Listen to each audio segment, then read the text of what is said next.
jack, do the race. Anime is gay, whipping nanny, I don't care gay. If you're late to anime, then you're probably a gay.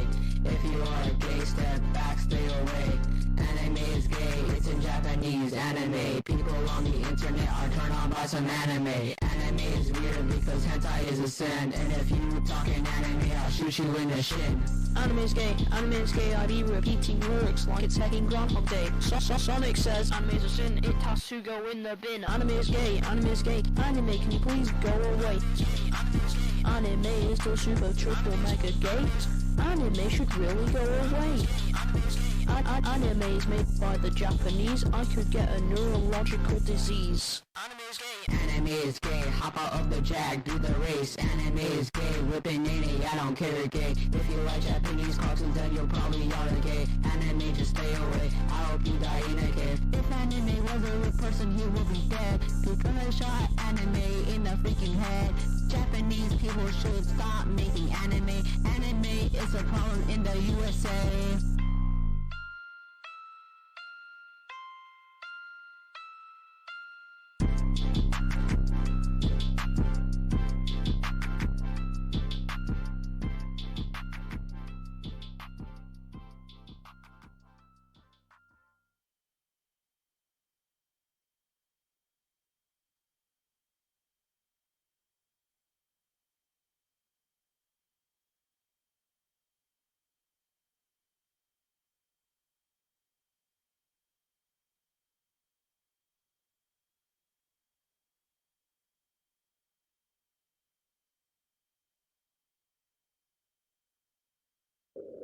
Brothers, sisters, folk Mandela. Brothers, sisters, folk Mandela. My friend, could we stand together? Look at us, we can live forever. Show me sister, show me brother, and we stay strong for one another. Come on, come on, come on, come on, yeah! Come on, come on. We put the leaders of the islands. You don't sniff petrol from a can. You put the petrol in the hiding space. Don't be rama-rama, it's messing with your brain. You say you're deadly, do you understand? You don't sniff petrol from a can. You put the petrol in the car it goes. Don't be rama-rama, sniffing up your nose. Don't be rama, don't be rama, don't be rama, don't be rama, don't be rama, don't be rama, don't be rama. Love your friends and protect your family. They are with you when you are lonely. Don't bandera, don't bandera. When you stop, your brains will be clear. Come on, come on, come on, come on, yeah! Come on, come on. We put the leaders of the islands. You don't sniff petrol from a can. You put the petrol in the hiding space. Don't be rama-rama, it's messing with your brain. You say you're deadly, do you understand? You don't sniff petrol from a can. You put the petrol in the car it goes. Don't be rama-rama, sniffing up your nose.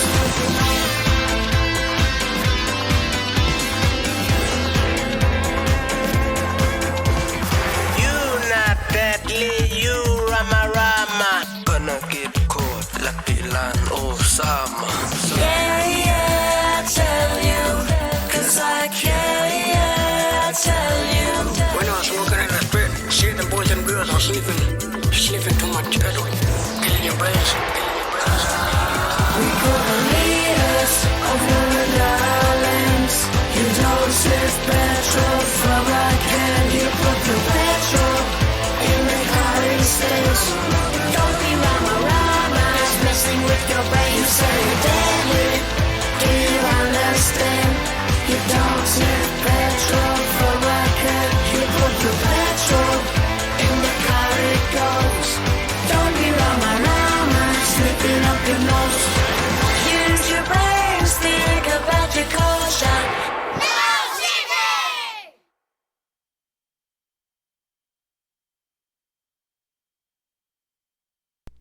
That's right, chat. Don't be Rama Rama. You should never, ever sniff petrol from a can. It's a terrible idea. It's going to end poorly for you. I'm glad that the Aboriginals from Australia can hit us up with that hot fucking track. Remind us all what the priorities in life should be. Live life to your fullest in the plus column. Sniffing gasoline, that's in the negative column. Just don't do it. It's so attractive. You want to do it. It smells so good. Oh, it smells so good, but you don't want to do it. Don't give in. Don't give in to it. How's your week going, chat? Hopefully things are going well for you. A little bit late and gay, but, you know, what are you going to do? What are you going to do? I'll call it morning. It's morning somewhere in the world. It's technically not incorrect. It is Metokur in the morning. At some geographical location, somebody's waking up right now. And they're like, fuck yeah. He actually correctly started the stream at the right time. Doing good? That's good. Yeah, some people complaining in chat they're having lag. It's fucking streamy. I don't know what to tell you.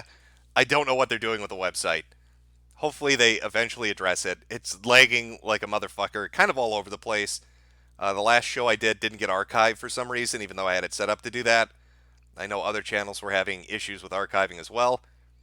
But I think a few people were able to clip it and record it, and it should be up on YouTube. But I don't know. I don't know all the technical shit. I couldn't tell you why this site's doing what it's doing, why the mobile app doesn't work when it should work, why it always lags when you're trying to stream, why shit doesn't get archived. I couldn't tell you. I'm not a technical guy. But maybe somebody should fix it. Maybe that would be a good priority on the list of shit to do, is make the site function before rearranging the homepage. By the way, can we talk about the homepage? Like, what the fuck is that? How can we make it more difficult to find the people that are live streaming? I know. Let's have them navigate through three different menus to get to the actual live streams. I get it. You want to have a nice, sleek design. You want to compete with Twitch. I get it. I really do. And that design probably would work well in the future when you've got more than 10 people streaming. But, you know, Apex Legends, Fortnite, all right, there's not a lot of people streaming that. I don't know why that would be a category. I'm not even sure what the difference between talk show news and radio is. I mean, music I get. But explain the difference between talk show and radio then? Why is that two categories? And why does everybody just tags every category? So it makes it look like there are thousands of fucking viewers in every category when it's like one show. One show using every tag. Doesn't make a lot of sense to me. I'm not sure what that's about. I'm not sure who came up with the executive decision on that. But maybe make it easier to find the people that are streaming if you want to grow your platform. Otherwise, they're going to get lost in some subsection nobody's ever going to look at. That's my hot take on it. I'm not thinking like an individual. Hurtful chat. All hail the individual. I always think like an individual. But this homepage is just awful. I'm sorry, Streamy, but it is fucking horrendous. At the very least, maybe could you, in fact, I want to just double check this. At the very least, could you, when you're looking at the homepage, you get all the latest topics, and then it has browse popular topics, so you've got to click that. And then after you go to popular topics, you've got to click view by live stream. So you've got to go through multiple pages to get to the actual thing that shows you who the fuck is streaming right now. Like I'm streaming right now after looking at this. Almighty Tevin's streaming. Cognificent Randbot. Other people are streaming. But if you just stumble on the site, how the fuck are you going to find that? Radio and news and talk shit, it's all the same thing. There's no reason to have three categories. And then you've got I don't get it. I don't. Retro gaming is its own category. Music on its own, sure, fine. Fortnite, Battlegrounds, I don't know. I don't know what's going on. I don't know why this is laid out like this. It's a bit irksome. I'm getting off on a tangent here. I mean, I've got a subject for today. I think you're going to enjoy it. I was looking over some things related to otherkins. Just having a laugh. And I found some documentaries about otherkin, so we're going to watch some of that. But have you ever heard of mental shifting? Now, I did a video on otherkins, but I never heard of mental shifting until recently. That's where retarded teenagers that think they're actual wolves transform for you on camera. Have you ever wanted to see a fat girl drop to her knees and start barking like a dog?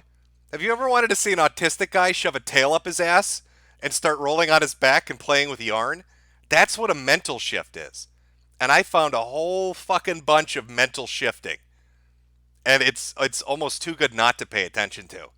So I thought we'd have some fun. And these aren't furries. There's a difference between an otherkin and a furry. Otherkins aren't as perverse, but they're 2 times as insane. So it's like a trade-off. They're not out there fucking the family dog. They're trying to live a life of the family dog. It's just, there's so many mental shifting videos. I don't understand how this is a thing. They're all young. It's all like teenagers doing it. At first I thought maybe this is like a joke. Maybe this is a group of people that got together and wanted to have a laugh, but no. No, they're fucking serious about it. So I'll get that all queued up and go, that's a nice otherkin day today. Also, just as an aside before I get to it, Nick Rekieta murdered a man on stream 2 nights ago. If you get a chance to watch this, I'm not going to play it on stream and commentate over it. It's entertaining enough on its own.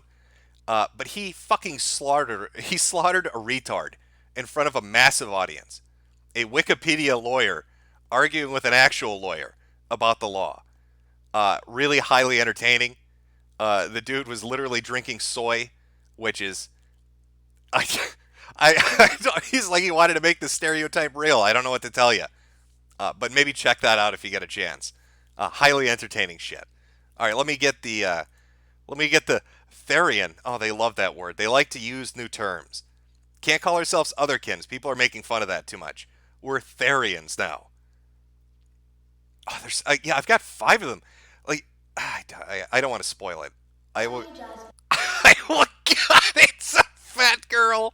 It's a fat girl with a dog collar barking like a dog. There's so many things that are wrong about this. I don't know why she would do this to herself, but okay. All right, internet. You go ahead and be insane. I'm not going to tell you otherwise. All right, let's pop chat out here. Get everything nice and set up. Yeah, by the way, if the stream dies on you, it's streamy. Just hit F5 to refresh. Sound quality cuts out. Again, F5 to refresh. There's not a lot I can do on my end.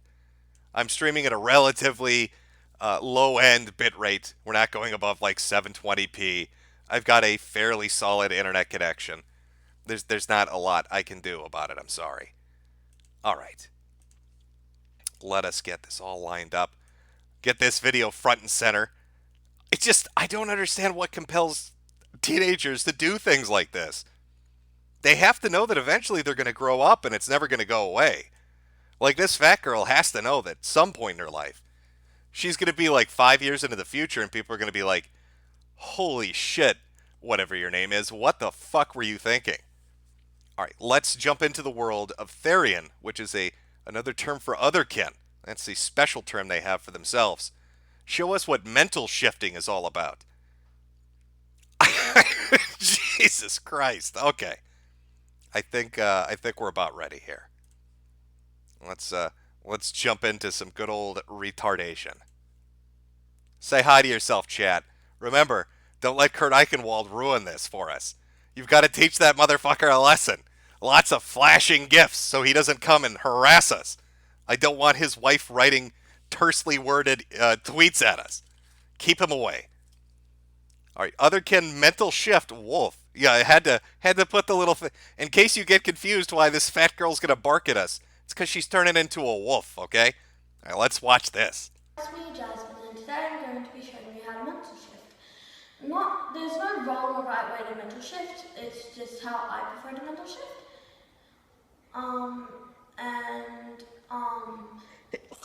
Sorry. Bless you. And also and I don't. Really deep philosophical lessons from the Therian otherkin right now. There's no wrong way to mental shift. She's right. There's no wrong way to be crazy. You can be insane in any way you choose. Crazy is crazy. She's absolutely correct about I that. don't know how to do any other shifting, I'm still practicing, so let's get to it. Okay, so just give me a sec. Might take a while. If it takes too long, just pause the video and we'll edit it. Yeah. Here comes the magic, chat. Prepare yourselves. We've got a teen wolf on our hands, and she's going to transform magically before you.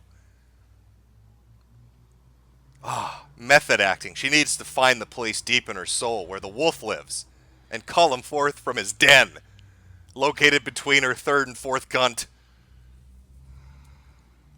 Heavy breathing, can you hear it? She's getting into the act.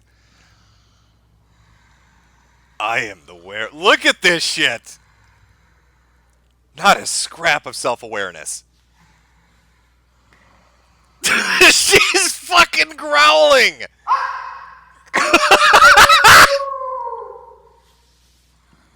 Humane Society, I'd like to report a loose animal.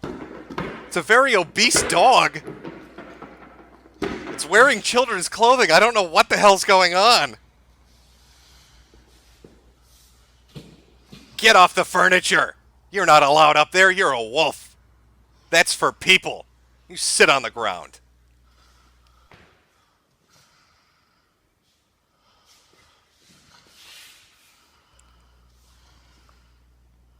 This is really amazing acting, by the way. Can you tell I'm a wolf? I slap my paws down. This is the sound she makes when she goes to a buffet with her family.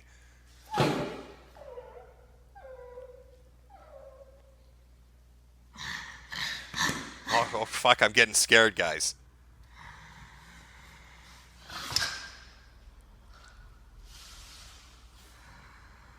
Now, do you think this lovely young lady, do you think she ever wonders why nobody invites her to parties? Do you think she spends her evenings writing in her diary, why don't any of the other children like me? Why won't they invite me to their birthday parties and slumber parties? Is it because I shove a tail up my ass and wear a dog collar and bark at them? No, that couldn't be it. It must be because I'm too beautiful. They're just jealous.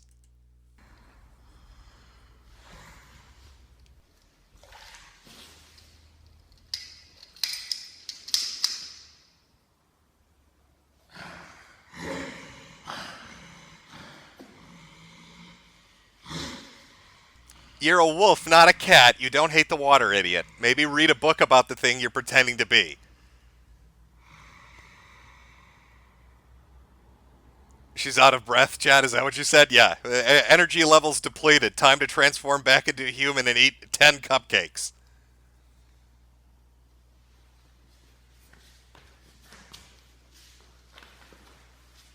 Oh, I guess the wolf, it's over. Okay guys, thanks. That was me mental shifting and I hope you enjoyed. Please like, subscribe and all that stuff. And Well, you don't have to tell me twice. Like, thank you very much for teaching me how to mental shift. I really enjoyed that. I really enjoyed the lesson on how to do that. And no, that's not a one-off. They're all insane.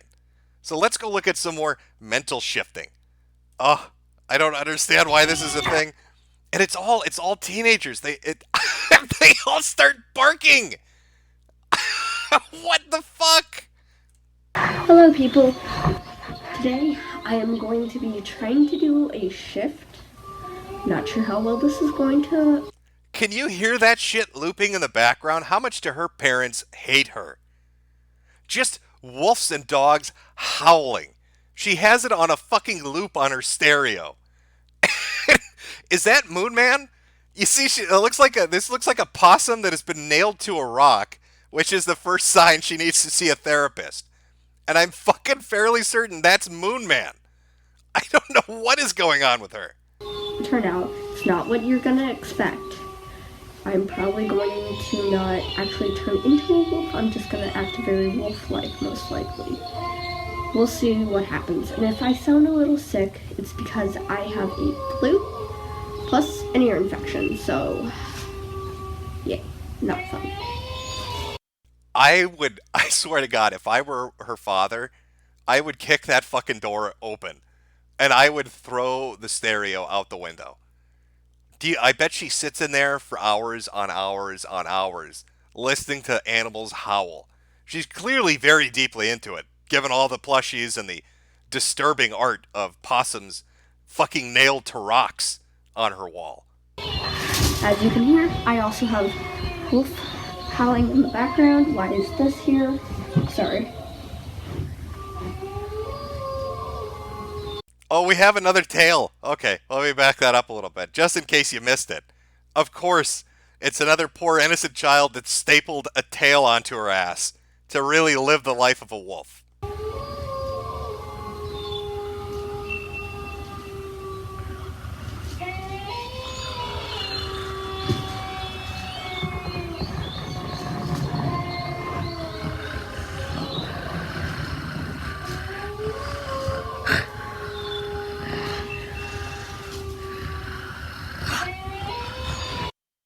I mean, social media is a thing, right?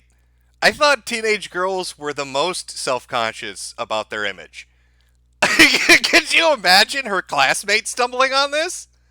She wouldn't survive a day in junior high if they found a video of her snarling like a fucking dog with a tail stapled on her ass.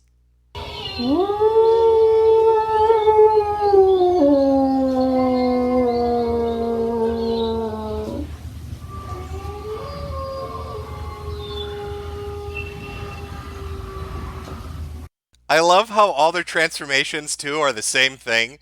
They get down on all fours and kind of just slap at the ground and wiggle back and forth.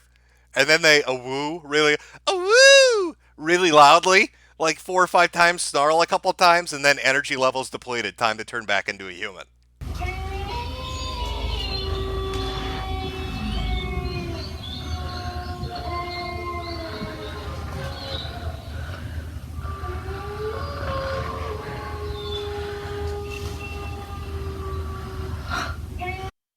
Okay, real talk, chat. Imagine you're a parent, and you don't know anything about your crazy daughter being insane. And you walk into her room at this exact moment, as she's squatting on the floor, looking like she's shitting a tail out, with dogs howling in the background, and fucking possums nailed to rocks on the wall. And she's snarling and circling about like she's gonna urinate and mark her territory. How quickly do you call the police? How quickly do you call men in white coats to come take her away? Oh, holy shit! Our little wolf is athletic. What, did she fucking hop? What was that?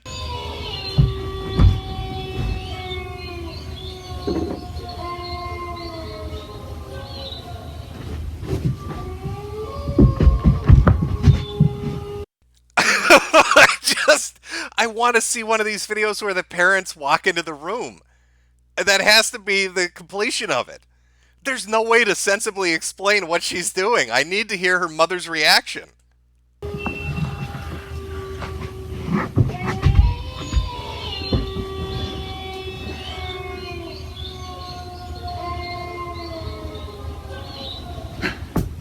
She's playing with the stuffed animals like they're dog toys. She's fucking insane. Oh.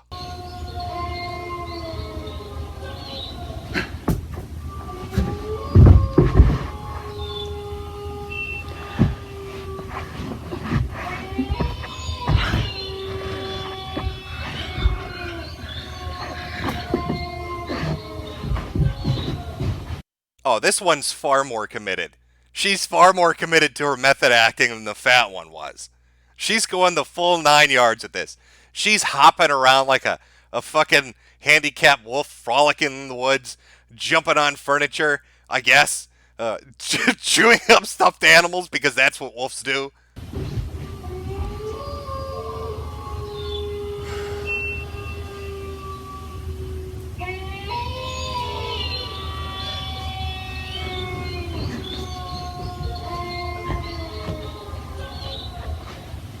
Alright, that was me shifting. I do not know what happened. I do. Here's what happened. You were raised by a single parent, and you don't have very many friends. So you act out in crazy ways so somebody, anybody at all on the planet Earth will pay attention to you. That's what happened here today. This is a cry for help. You videotaped a cry for help and put it on the internet. And we see it. We see your cry for help and we feel badly for you. Now stop sticking tails up your ass and chewing on stuffed animals. You look like an idiot. So please leave a like, share with your friends, and subscribe. I'm out of breath. I bet you are. That was a very active play routine. You're chewing on all the stuffed animals. I bet you're out of breath. Oh, it's it's a very busy day for you. Okay, where's... Oh, let's see. Let's find another glorious... Oh, there's so many of these. It's fucking ridiculous. I never saw this shit before, and now it's everywhere. I don't understand what the fuck is going on. Okay, here we go. Let's I really want to learn the ins and outs of this. I'm sure you do too, chat. I mean, if I could become a wolf by mental shifting, why wouldn't I do it? Never have to go out and buy groceries. I could just hunt squirrels for sustenance. Never have to worry about security. Who needs a gun when I can bare my fangs at attackers? It comes in useful in a lot of ways. Who needs toilets? I can just piss on trees. The life of a wolf sounds great, so I need to know how to mental shift into one so I can live that life effectively.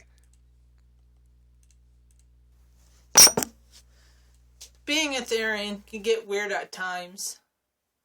Because sometimes you just really sorry when you are like, we really want to shift.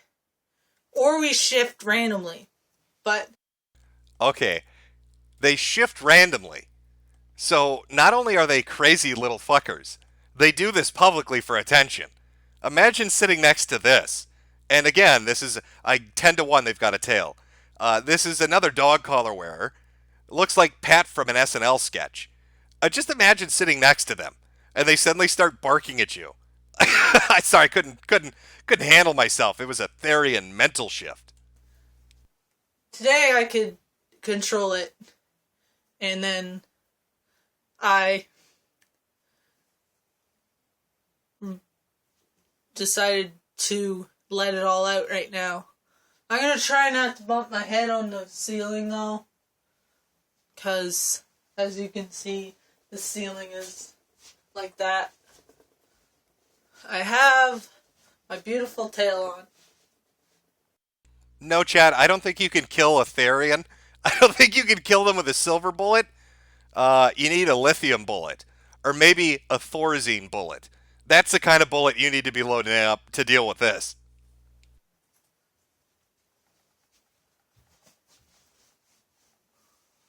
Don't shake your fucking ass tail at me, you bizarre, genderless thing.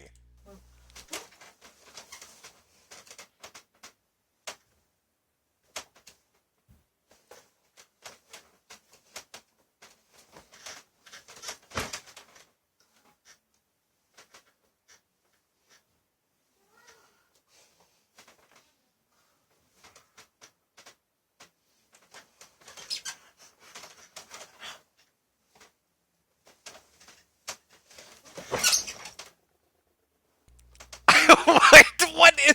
Oh, they're doing the chew toy thing too.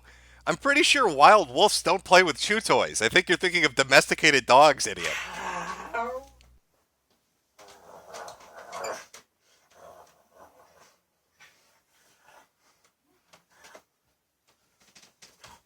Now, will it a-woo for us? Are we going to get a little bit of roughing? Come on, bark for me, crazy. I know you want to do it.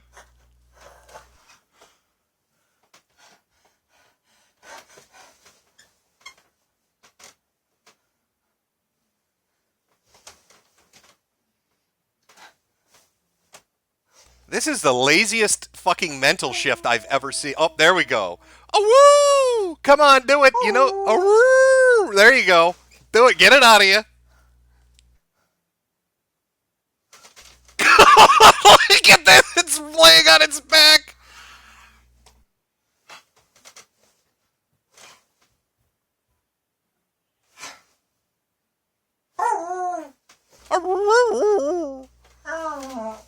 Literally insane. This person is mentally handicapped, and I love it. I love this mental shifting shit. What a fucking clusterfuck.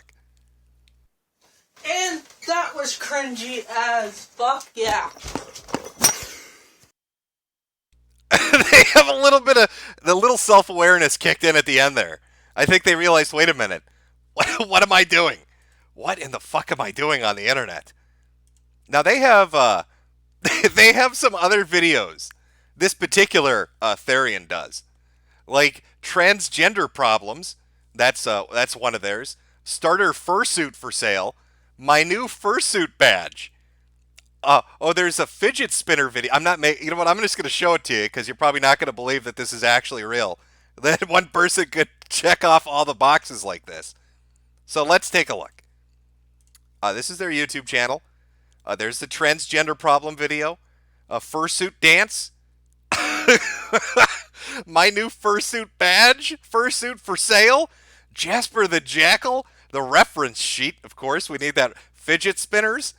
It's just every... selling fursuit parts. You got to chop it up. Maybe make a little bit of money. Extra money on the aftermarket. I think... what is this? This looks... Is that a dog head? We have to watch some of these. I'm sorry. I haven't prepared to watch all of these, but... Since you guys say I hate young furs... Oh, that is nightmare fuel. That is not an attractive fursuit head. That looks like the sort of shit you would see staring out of your closet at midnight after you drank too much whiskey and you piss yourself in fear and try to dial 911 before the heart attack takes you. It looks like a demon. It looks like a demon dog. I want to make a video and tell you that I just don't agree with it. All right, hey, pro tip for videos, in case this insane person ever watches this stream. Maybe if you're trying to make a really deep point to whatever crazy community you're a part of, don't wear a mascot head.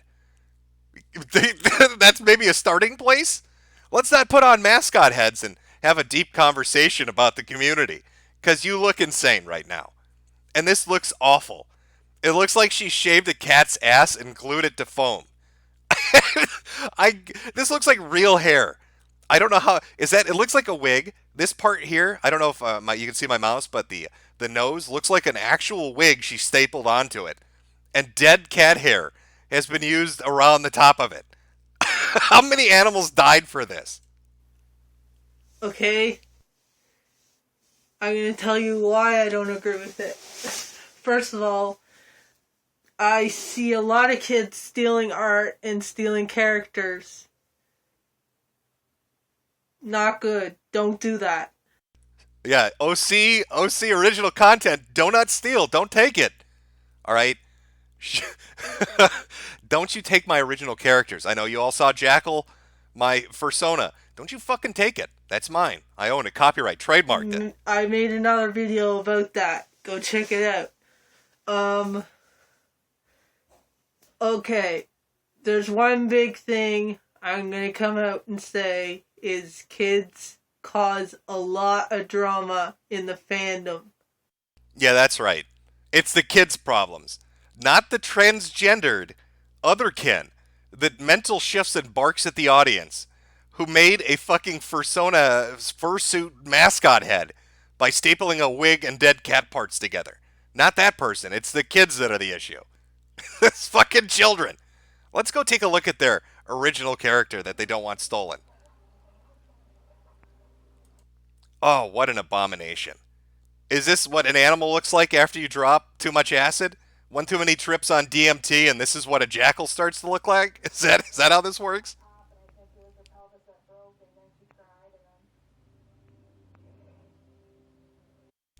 Well, you know, those are great schematics. I'm sure the tailor will be able to figure out what insanity you want made into reality. Let's go watch... what is LPS? I don't even know what that is. Transgender problems. Hey everyone, before we start this video, we just wanted to let you know that we're not making fun of any LGBTQ people. It's just a joke. Because Spencer, my cameraman, is actually transgender. So, we're pretty much making fun of... This person has a cameraman. We can clearly see you're filming this yourself. You're holding the camera, playing with... I don't even know what that is. You're playing with your toys on the floor, holding it. What do you mean you're cameraman? Are you Spencer? Is that a headmate? Him. Roasting him. So, yeah. So, please don't get offended if you are transgender or... And so am I. Holy fuck, this is reaching Game Dude levels. I haven't seen somebody play with toys and voice act dramas like this since the Game Dude. They're actually doing it. They're putting on a puppet show of furry drama for us with their toy figurines. When I'm older, I'm only 12 right now. But when I'm older, I am going to be turning myself into a girl instead of this horrible boy body. Hey man, I'd rather be a guy, honestly. Shut up, Spencer! You shut the fuck up, Richard Spencer, with your ethno-state shit. Can't you see that us furries just want to be girls? God, Spencer, what's your problem? Always talking about the white race. Alright, I just want to stick a tail up my ass and mental shift into a werewolf. Stop getting on my case, buddy. Whatever. Ha. I'm Georgie. And Clips the Wolf makes fun of me. I don't like Clips the Wolf. Clips the Wolf is my friend. You hear that, you furfag? Cliffs the Wolf is Richard Spencer's friend. It's much more entertaining imagining that this is Richard Spencer that this crazy person is arguing with. Why can't I get into the ethno-state, Richard? Is it because I decapitated a moose and wear its head? Why you gotta discriminate, bro? They're not, they don't.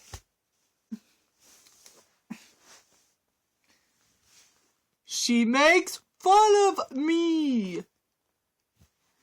Clips is just a little joker, that's all. Okay? You know, I think we might have stumbled into something really special. Really? We might have found something extra special here. Let's look through and see. I probably should have looked at more of the videos. My public fursuiting experience. Okay, that's probably going to be a fat lady kills herself? Is this a glimpse into the future? I'm too fat. I have too much hard time losing weight.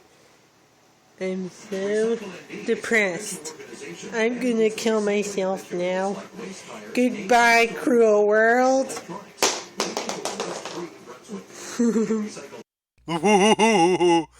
Okay, that little drama, right? This person is speaking through toys. All right, I give him, whatever. I give him a year before they do a front flip off a bridge. Like, there's some warning signs going up. I'm getting some flags coming up here. In fact, oh God, I might have been more right than I thought. All the videos stopped 1 year ago. All the videos stopped a year ago. There's no more videos. It's just it's all going up and then nothing. Just radio silence. Holy shit, they killed themselves. This was a cry for help nobody listened to, and now they're dead. And we're watching the only thing that will ever effing chat for our Therian bro. Oh, Richard Spencer, this is your fault. I blame Richard Spencer for this beautiful individual's death. They clearly did a backflip. Because of you, Rich. What are you doing? Adam's kin type. Oh, I need to know about Adam's kin type. Hey everybody, I was just gonna make a video that I... Oh, we're off to a good start. Really, really good start. Nice. I thought, where's your cameraman? Thought you had a transgender cameraman. I don't understand. I'm sorry, my phone fell. Anyways, I've been meaning to make this video. Adam, I wanted him to do it because it's about him, but he is camera shy, so... Alright, I'm going to throw this out right now. We're only just digging into this. Adam doesn't exist. This person is Adam. There is no cameraman. This is Adam. We're watching Adam right now. That toy of the fat lady killing herself, that was a puppet play, cry for help. Oh God, this is going to get dark.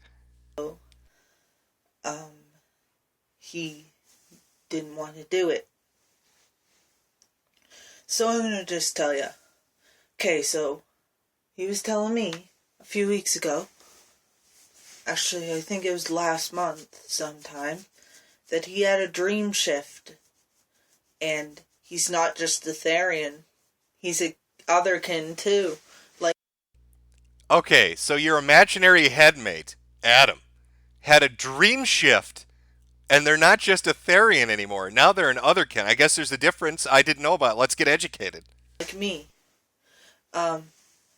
He only has one stereotype, and that's Chase. And we are the alphas of our pack, the Indigo Moon Pack. They have a fucking pack. The Indigo Moon Pack. This is an alpha. All right, hey chat, pay attention. This stud super chat here, our werewolf, okay, little puppet player here, alpha. All right, bow down, you beta bitches. This is the leader of the pack. What she says goes. All right, Adam's on notice too. Don't fuck with the alpha. We currently have me and Adam and Sylvia, Miera, and Sean Eaglehawk in our pack. How much you want to bet Sean Eaglehawk isn't a Native American? They just thought it sounded super rad. I'm Jim Lizard Skin, and my girlfriend's name is Jade Panther Fur. This is our buddy Mr. Eaglehawk. Really great naming scheme. Very, very deep. Really, really deep naming scheme. Let's dig in. Oh, alpha male howls. Oh my God, does Adam really exist? Holy shit, we're gonna get to watch Adam show us how to howl. Oh, Adam, come on. You gotta give me more than that. You think he did that when she threw herself off the bridge? You think he looked over the edge and he wanted to remember her properly, so he did this? Rippin' pepperoni, fat ass.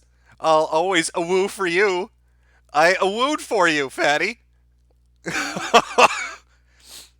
Oh God, there's more. My wolf noises. Hello everybody again. I'm gonna adjust my position here, and so I have a sore throat right now, so this might not work out, but wow, God, spoiler alerts. Barking like a dog makes your throat sore. Who saw that coming? Maybe stop a-wooing all day and night.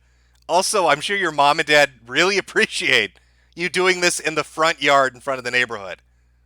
I'm sure the neighbors love it, and Dad doesn't feel slightly embarrassed about it at all.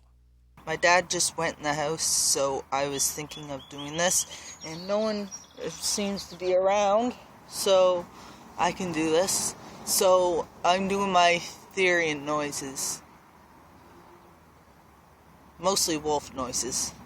Can't do my fox noises. Probably can't do my cat noises, so I'm gonna do my wolf noises. I can't do my horse noise right now either. They have a horse noise? No! What the fuck is a horse noise? Can you picture this motherfucker making horse noises at you? Oh, I bet your parents fucking hate you.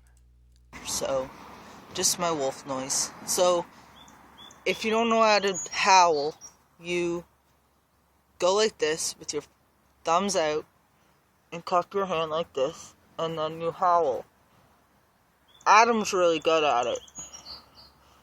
I'm getting there.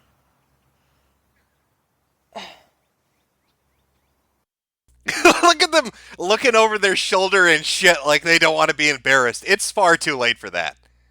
Alright, we've watched your other videos. The neighborhood knows you're insane. You may as well just own it. You may as well just fucking completely own it. And dress up like a wolf and run around the front yard. Because fuck it. What are they going to do about it? I'm kind of nervous because I just heard laughter and I don't know if anyone's gonna hear me. Okay.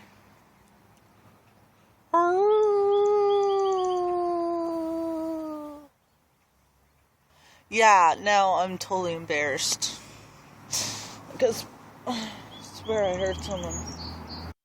They're hearing people. People are watching out of their windows across the street and laughing at them. Like they're aware of that. Like the neighborhood is laughing at you and you're still filming this. I don't know. What the hell? Then barking. I can't whine right now because of my throat, but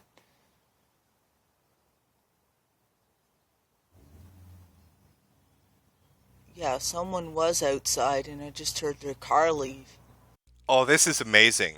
Have we found like this might be it's how do I put this? They might be like the golden example. A fursuiter, otherkin, transgendered, crazy person that now believes they're being gang stalked by their neighbors. Is that possible? Have we found a unicorn? Have we found a fucking unicorn today? Is that possible? Embarrassing. Probably people think I'm a freak now. I'm proud of being a freak. Leave me alone. I'm proud of being a freak. Look how half-hearted and low energy this shit is. You're going out in the front yard, bark like a dog. If you're gonna do it. Fuck your neighbors. Stand up, look your neighbor in the eye and you growl at them. You let them know you're the fucking alpha of the Indigo Blue Pack. They better watch their ass or you're gonna eat their cat. I can't bark with a sore throat. It sounds like a dying dog. Okay. Well, that's my wolf noises. Yes, chat, that's perfect. I love that term. I'm stealing it. We have found a lunicorn. We found our very own lunicorn. That's what I'm calling it. It's a convergence of all insanity into one single individual. My dad just came back out, so I am done this video. My dad just came out of the house and he's holding a baseball bat. And he's just looking at me with a look of hatred. And I think this might be my last video, guys. Yeah, he's walking over here shaking his head saying, I told you, if you bark one more fucking time if you bark in the front yard. All right, guys, don't forget to favorite, like, and subscribe.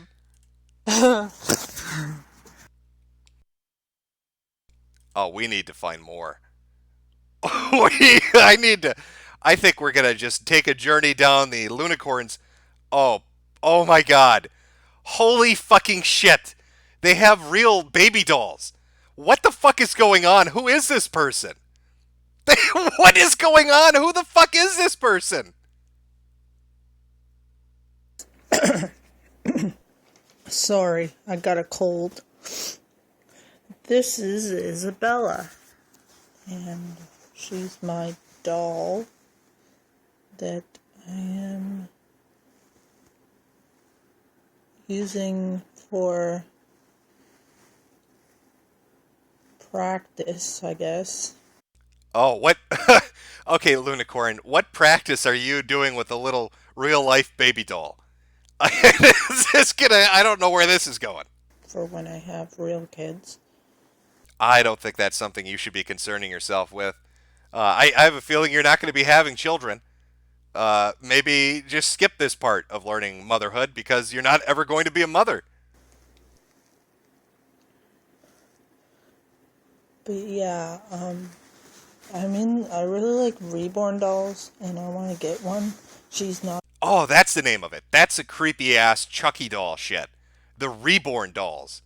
They look like they're the human-like babies that crazy women have. You know, like cat ladies and spinsters.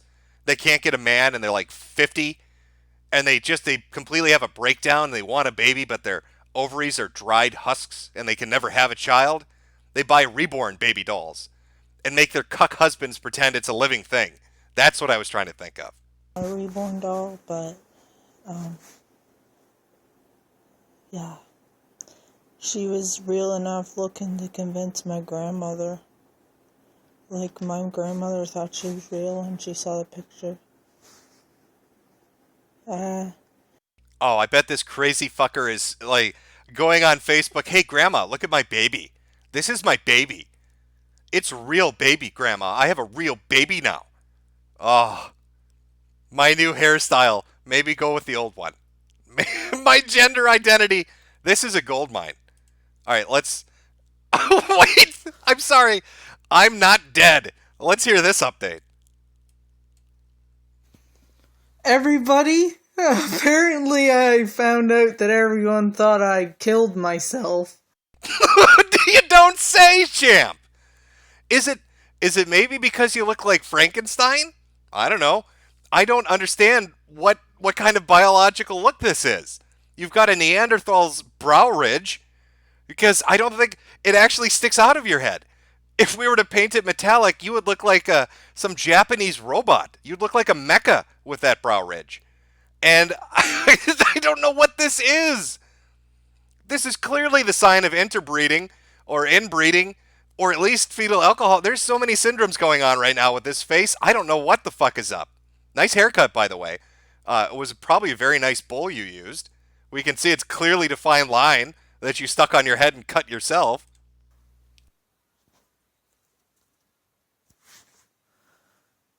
But I'm alive. Or am I? Anytime you have to put up a video saying I didn't kill myself, it's probably a clear sign that you are eventually going to kill yourself. We have to dig farther back to find what spurred this one on. Okay, well, I am kind of peed because the fact that a bunch of people thought I was dead, they started to spread a rumor about someone that didn't. I don't even remember. Come on, use your words. Mental shift back into a person and string them together. Come up with coherent sentences and give us a narrative so we understand why your neighborhood thought you killed yourself. Pretty sure they didn't take part in the bullying. And they were spreading the rumor that they were the one that was bullying me and they were the reason why I killed myself. I don't know if you guys caught that, but the kids at her school shit on her so much that they try to brag to each other that they're the ones responsible for getting her to kill herself. I want you to imagine a high school cafeteria full of children trying to claim credit for getting Igor to kill itself. But I'm not dead. I'm alive. See? I'm alive. I just took a break for a while because it was getting to me to the point that I felt like killing myself, but This sounds like 14D underwater chess by the bullies. Their plan was to spread rumors that they made her kill herself, to get her to kill herself, so they could claim credit later. There's a dead pool at this kid's school where all the bullies get together to see who's going to win the fucking jackpot. If you're a parent and you have a weird fucking kid that's into weird, dumb shit like this particular person is, Don't let them have a YouTube account. It's asking for trouble. This person is putting up the wrong type of shit on the internet and just asking for fucking trouble. I wasn't stupid enough to do that because I have people that would miss me, and I know that they would. So, I did do something stupid, though. I cut my wrist. Holy shit. And it's a cutter, too. And it bled a little bit, but it didn't hurt that much. I guess it would have hurt more if I didn't have so much pain inside. My heart hurts so much it makes me want to woo! But I'm not letting the drama get to me anymore. I'm just laughing at it or ignoring it or killing them with kindness or just no more fueling the fire, because they fueled the fire and then I fueled the fire and then it just was a big explosion. And I'm not dead, and please leave Silky Moth alone because they had no part in it at all. So it was a bunch of Therians that I was actually trying to stick up for other Therians that were being mocked by. Okay, wait a minute. So it wasn't kids at your school that have a death pool to drive you to suicide. It's actually other crazy otherkins. You're so insane that the other Therians, the other mental cases that believe they're werewolves and shit, are trying to drive you to kill yourself. What is going on in the Indigo Blue Pack? Little kids. And not just little kids. Other people mock too, like adults mock. So, I was sticking up for them, and they took it the wrong way, and they, started to say horrible things about me. And I just read a comment now that someone told me to drink bleach, and I... Did you? Did you read a comment where somebody told you to drink bleach? That's shocking. I didn't see that coming. I'm like, wow, harsh. And then I just laughed it off. Because I'm like, I ain't gonna drink bleach. That's disgusting. I'll only drink Pine Sol, you fucking plebs. Drink bleach, that's beneath me. Therians only drink the finest of cleaning products. Okay? Bleach is for poor people. That's a bad way to go. Maybe you should drink some bleach and see how it tastes. Oh, blown the fuck out. You try to banter with the Alpha Chad? Look what happens, little dog. You came to fuck with the wolf. You got bit. Oh, tell me to drink bleach? Why don't you do it? Nuh-uh. You, bro. You. Blown the fuck out. Step back. Step back from the wolf pack. Yeah. Okay. Anyways, I'm alive, and apparently there was a bunch of videos. People were having tributes for my death. We have to find these. People were making fucking internet videos for their death. There are memorial pages for this retard. We need to find them. I need to explore who the fuck this is. Oh, there's so many videos. Let's dig a little deeper. There's so much shit to look through. Why I haven't posted off Five Nights at Freddy's. I think I need to start a list.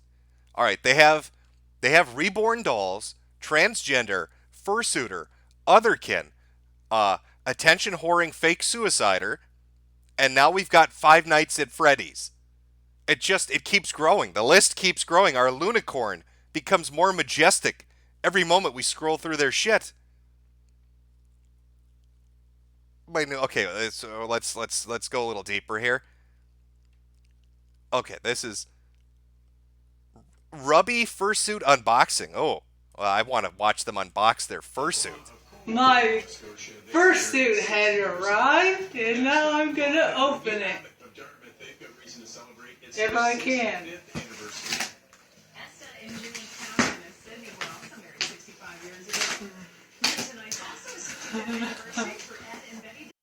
God, they even laugh like they're mentally handicapped. That laugh that they do. Where's mom and dad for this? Mom and dad have to know that this is happening. Why haven't they stepped in and said, stop? Just stop. For God's sake, we'll buy you a car or something. Just stop.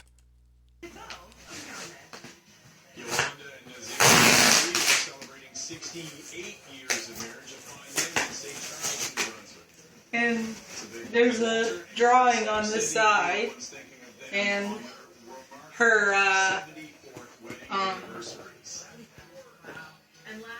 company, yeah, Nova Fur is right there.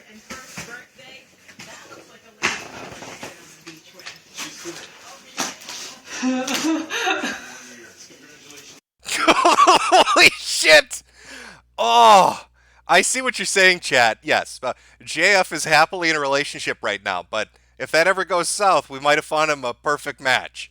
We might have found a winner here. Just like Christmas. I know. Oh my god, moment of truth. I gotta take my glasses off.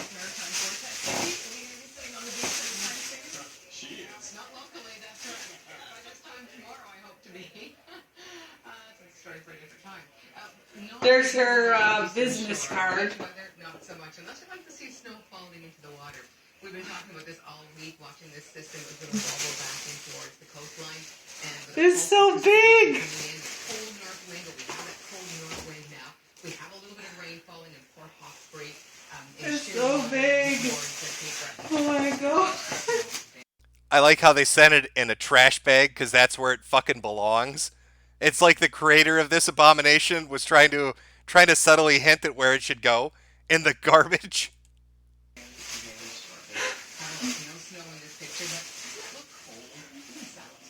So cute! My baby's here. Nice. I gotta put it on. Rain showers change to wet flurries. Some of us will get as much as 15 centimeters of snow. I'll tell you who will get that and who has no snow in the forecast at all. All that right after the break.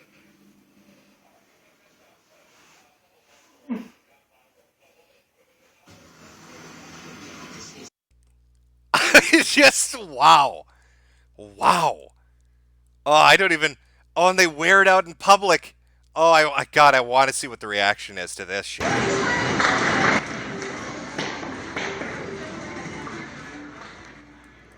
Could you imagine bringing your children to the arcade for a fun-filled afternoon, and a retarded lady in a fucking wombat hat walks up to your kid?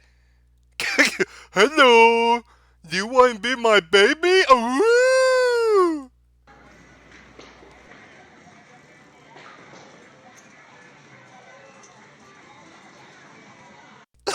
What size tail is this? What fucking size tail is that? That's a big black tail you got up your ass there, champ.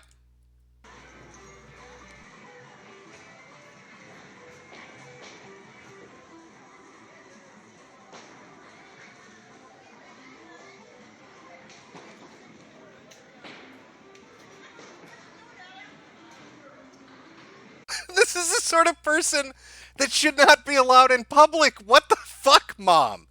What are you doing? You're a parent. You need to step in and stop this.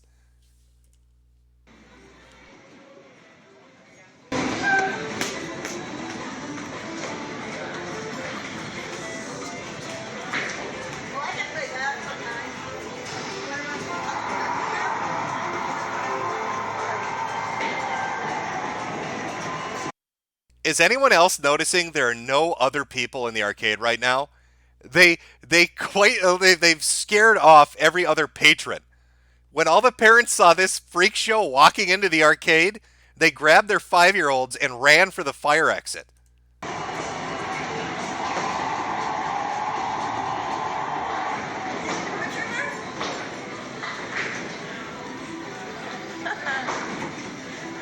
trying.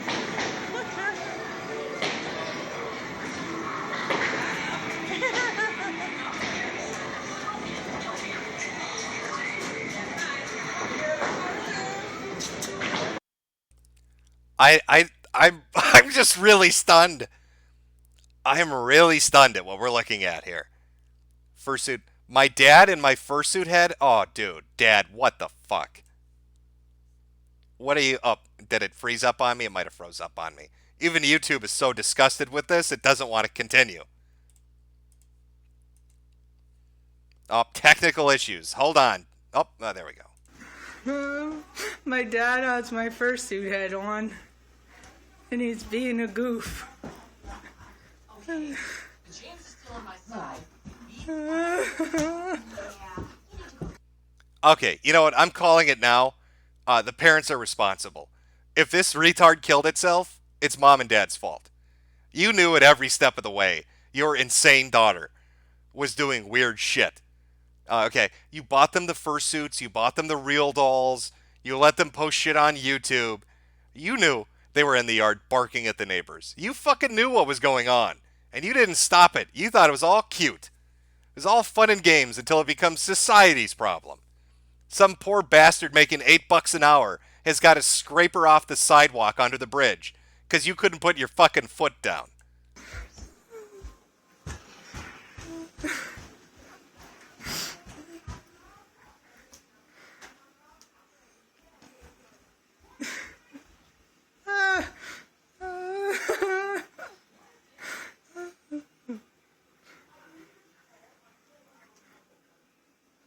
It's a trap. It's a trap. Don't go into Daddy's bedroom. Or he's took your fursuit head and went into his bedroom. Run. Run out of there. Don't go in there. It's a fucking trap. I'm telling you, kid.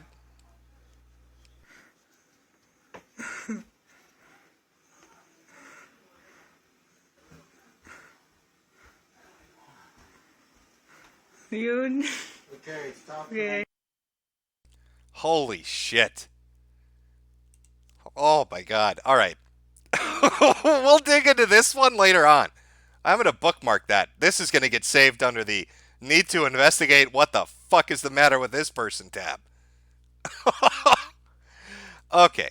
Let me see if I can find it. Where is it? Okay. That was the mental shifting. I've got that all. Yeah, let's take a look at tonight. Truth. Let's take a look. There we go. Wolfie Blackheart talking about Therians and otherkin. I just want to tell you a heartwarming story about a otherkin that decapitated a dog. Because, you know, it's a normal thing to do.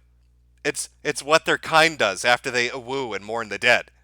So let's take a look at Wolfie Blackheart. Stranger than fiction. The investigation into a beheaded dog leads police to a self-proclaimed wolf girl. James Munoz has been following this story since last week. He's live at police headquarters tonight with the latest. James? Sarah Rodriguez goes by the name Wolfie. She claims she's a werewolf. She's into taxidermy, but this time she may have gone too far. Wolf is wolf, so full werewolf. I'm half human, half wolf. Sarah. She may have gone too far. Our little girl, Wolfie Blackheart, is into funny, interesting things. But she may have gone too far when she ripped the head off a dog. News at 11. Sarah Rodriguez prefers to be called Wolfie. She wears a tail, a collar, and a harness. I'm agnostic. I believe anything is possible. And I don't have a set religion. A group of people, mostly online, have accused her of beheading a dog. I didn't kill any animal. I wouldn't. Like I said, I'd be more likely to hurt a human than a dog any day. And even then, very, very, not really possible. I'm pretty friendly. The dog's name was Rigsby. He went missing on January 2nd. A photo of someone holding his head is on the internet. Now 18-year-old Wolfie is under investigation. I didn't get him as Rigsby. My friend brought him as her dog, who got hit by a car, named Shadow. And was he alive at the time? Dead. Dead. He was kind of stiff. Wolfie claims she's done nothing illegal. She says, I've done nothing wrong. My friend stole the dog, and it mysteriously died. Then I ripped its head off and posed for pictures on Instagram. There's a group of people harassing her. They've even hacked into her personal accounts online. They put child porn on my profile, a lot of bad, nasty stuff. I've been getting death threats, phone calls, whole bunch of stuff. A few years ago, Wolfie was arrested at an area high school for carrying a large knife on campus. She wasn't enrolled as a student at the time. Oh, I didn't take the knife to school knowingly. I had it in my bag for my dad. She was also once arrested on a burglary charge. I was proved not guilty because I didn't do it. I was in the woods nearby, which I'm always in the woods. And they caught me and my friend in the woods. Look at that fucking haircut. It's like a cross between emo and screamo. I don't even know what to call it, really. Hiding in the woods. That was the knife she brought to school she didn't know she had. That thing is like 3 feet long. How do you not know you have that on you? It's not like you accidentally put it in your pocket and forgot about it. We didn't do the break-in. I don't carry them around. Okay, just keep going. Animal cruelty investigators have been to Wolfie's home before. Right now there's an open investigation surrounding complaints she has too many animals living in unsanitary conditions, and those dogs often fight. And in 2007, another complaint regarding animal mutilation. Well, just lovely. And yes, chat, there are updates on what happened to Wolfie. I just wanted to throw it in there when we're talking about the other kin community, the Therians. Let's see, where should we go next? Now, I've got a couple documentaries on these crazy fucks that are lined up, which are good. And then about another guy that wants to change his name into a dog. He wants to be legally recognized as a pupper. Best of luck with that, pal, I guess. Which are good. And then about another guy that wants... What are you doing here? Okay, sorry. A little feedback loop there. Whoopsie daisy. His name into a dog. What the fuck? Okay, there we are. I'm being a boomer. I'm fucking shit up, chat. All right, let's... I got some super berries. Let me read these really quick. And then we will move on to the documentary. Oh, boy. Find out more about our boys' dog fantasies. From Comment Man, decapitate dogs. They really do the job Americans don't want to do. From Z Mark, Jim, look up Trainboy 54's custom Thomas characters. Maybe on another episode. Mossad Agent. Hi, Daddy Jim. Can chat get a poll on the Spud Girl, stone or bone? I don't. That might make me lose faith in humanity if we do a poll on that, and then the poll is actually in the category of wanting to bone it. I think might be the point where I just check out of life, just give up. From TJ Dia 1. I bet you this dude was a massive pedobait as a child. From Swords Mage. Take my super chat virginity daddy. I finally caught you live. Just remember, when you gas the furries, don't forget me. Please gas me first. From Weston. My fucking god, the Omega bitch is being pissed on by other beta cuck furries. Jesus Christ, man. Go forward with the original plan. Game over. From Gopnik. Adam had the right idea. Stay off camera. No shit, he had the right idea. Mr. Wicked Wah. Multiple personalities equals a pack now. A woo. From Tog Woke Motherfucker. That one was right. Kids causing lots of problems in the furry community. They keep getting raped against their will and traded around by freaks of nature. If only those kids would stop getting raped. They have zero respect. From Black Potato. The first girl was obviously a hog. And off topic, but female dongalore. Oh, somebody has more about Ashley. We'll check that out later on. From TJ Deal 1, Yif and Hell. From Artsy, never too late for Black History Month gift. Nature Boy, he's running a cult of 10 to 15 people in Mexico and has a following plus crazy stalkers. It's a gold mine. Here's a clip. I'll take a look at it later. From CoinFlip458. Back in high school, there was a girl who wore a tail to school. People called her Raccoon Girl. My friends and I bullied her, and we still laugh about it to this day. From Comment Man. We was Mazda and shit. Pastor Bates. Jim, you're wrong about mental shifting. One time my uncle mental shifted me into a squealing little piggy when I was 5. From Jord the Nord. I want to shit a few lines of coke on your face, Mr. Hal. From Mike Forrester. Kids don't want to grow up anymore. Hell, millennials don't want to grow up. That's why there's so many man babies and, well, these creatures. From Sargon of No Kid. You're 2 days late for Sunday Funday, you potato nigger. No Sunday Funday. I've just been doing the morning streams, enjoying myself doing that. Maybe I'll have a Sunday Funday when there's when things have played out, let's say. But right now, just morning stream. Song of Sickness. Hey, Jim, need some ideas of a programming-based college grant. Help a brother out. I'll cut you in. I wouldn't even know what to tell you as an idea for that. Maybe chat can help you. From Kenny Jones 91, do you know what happened to the pedophile guy from that Chicken Hawk documentary you showed a few weeks ago? I'm fairly certain he's dead. I'm pretty sure that dude is dead. Dead for a long time. From Ocean Redux, favorite Street Fighter character across all games, and also favorite Melty Blood character. Just describe them if you don't remember names. Always wondered, lol. Favorite Street Fighter character? I like Jury, I guess, from the recent ones. If you wanted maybe Ibuki as well. Melty Blood I'd have to think about. You have to give me a little time on that. From Fucking the Coffee, THQ did an AMA on 8chan. Reset Era has lost their shit from it. I could imagine they would. Reset Era is very easy to anger. Two more here and we'll jump back to the videos. Kaiser Split Dick. Finally, I'll get my autism cringe fix. God bless you, Jim. And finally, wield the chains. Glad you didn't forget your babies after all. Also, if you want something to laugh at, how does a guy admitting to his dad over the phone that he is a brony sound to you? Sounds like something I've already watched. I'm pretty sure I've seen the video you're talking about, and I'm pretty sure Dad was not fucking thrilled that his son called him from like a convention, if I remember right. I'm pretty sure that's the one I'm thinking of. All right, let's get back to this. Where the fuck are we here?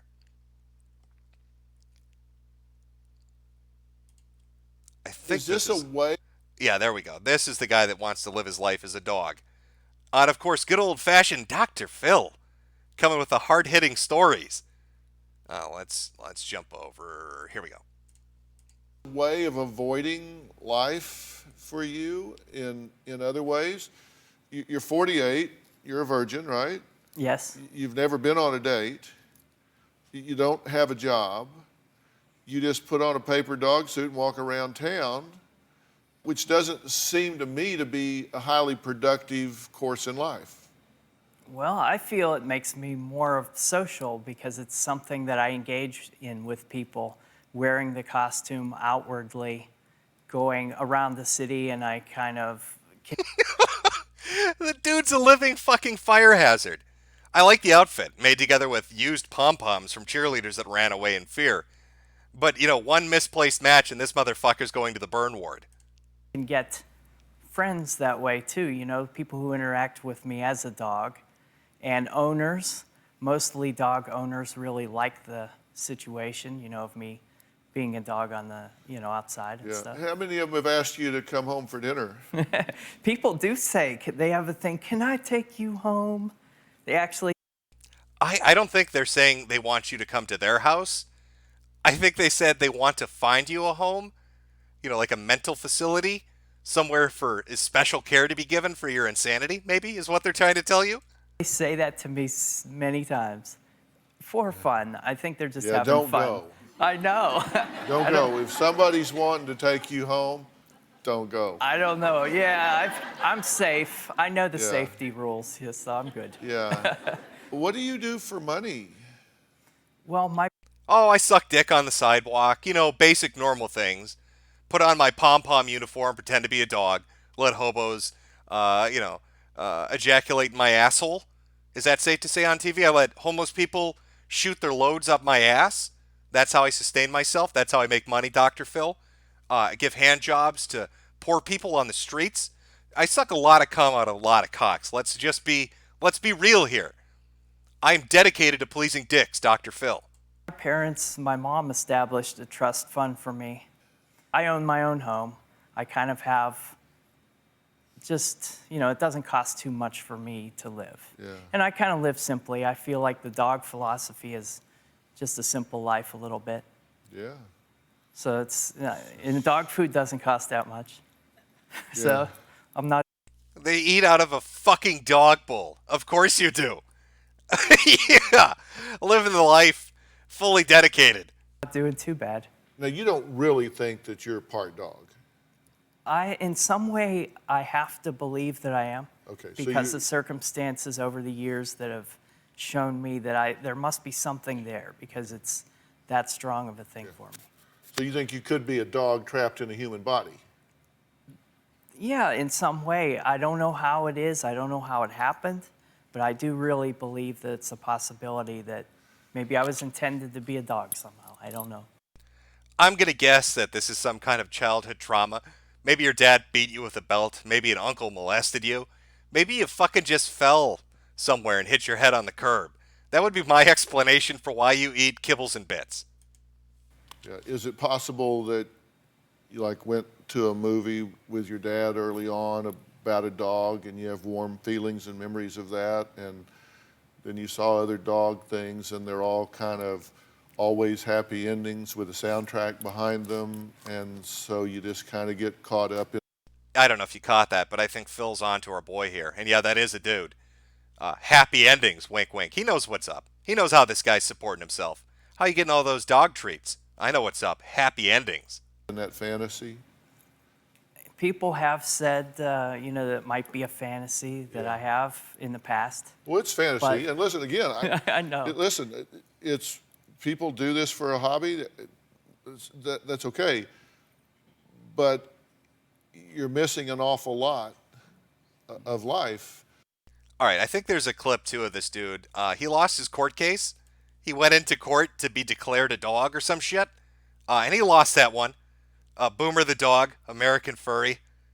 Oh, wait, this is a whole documentary. Take the name Boomer. Start. All right, we got... Okay, let me try it like this, chat. We got two choices. We've got a Boomer the dog documentary.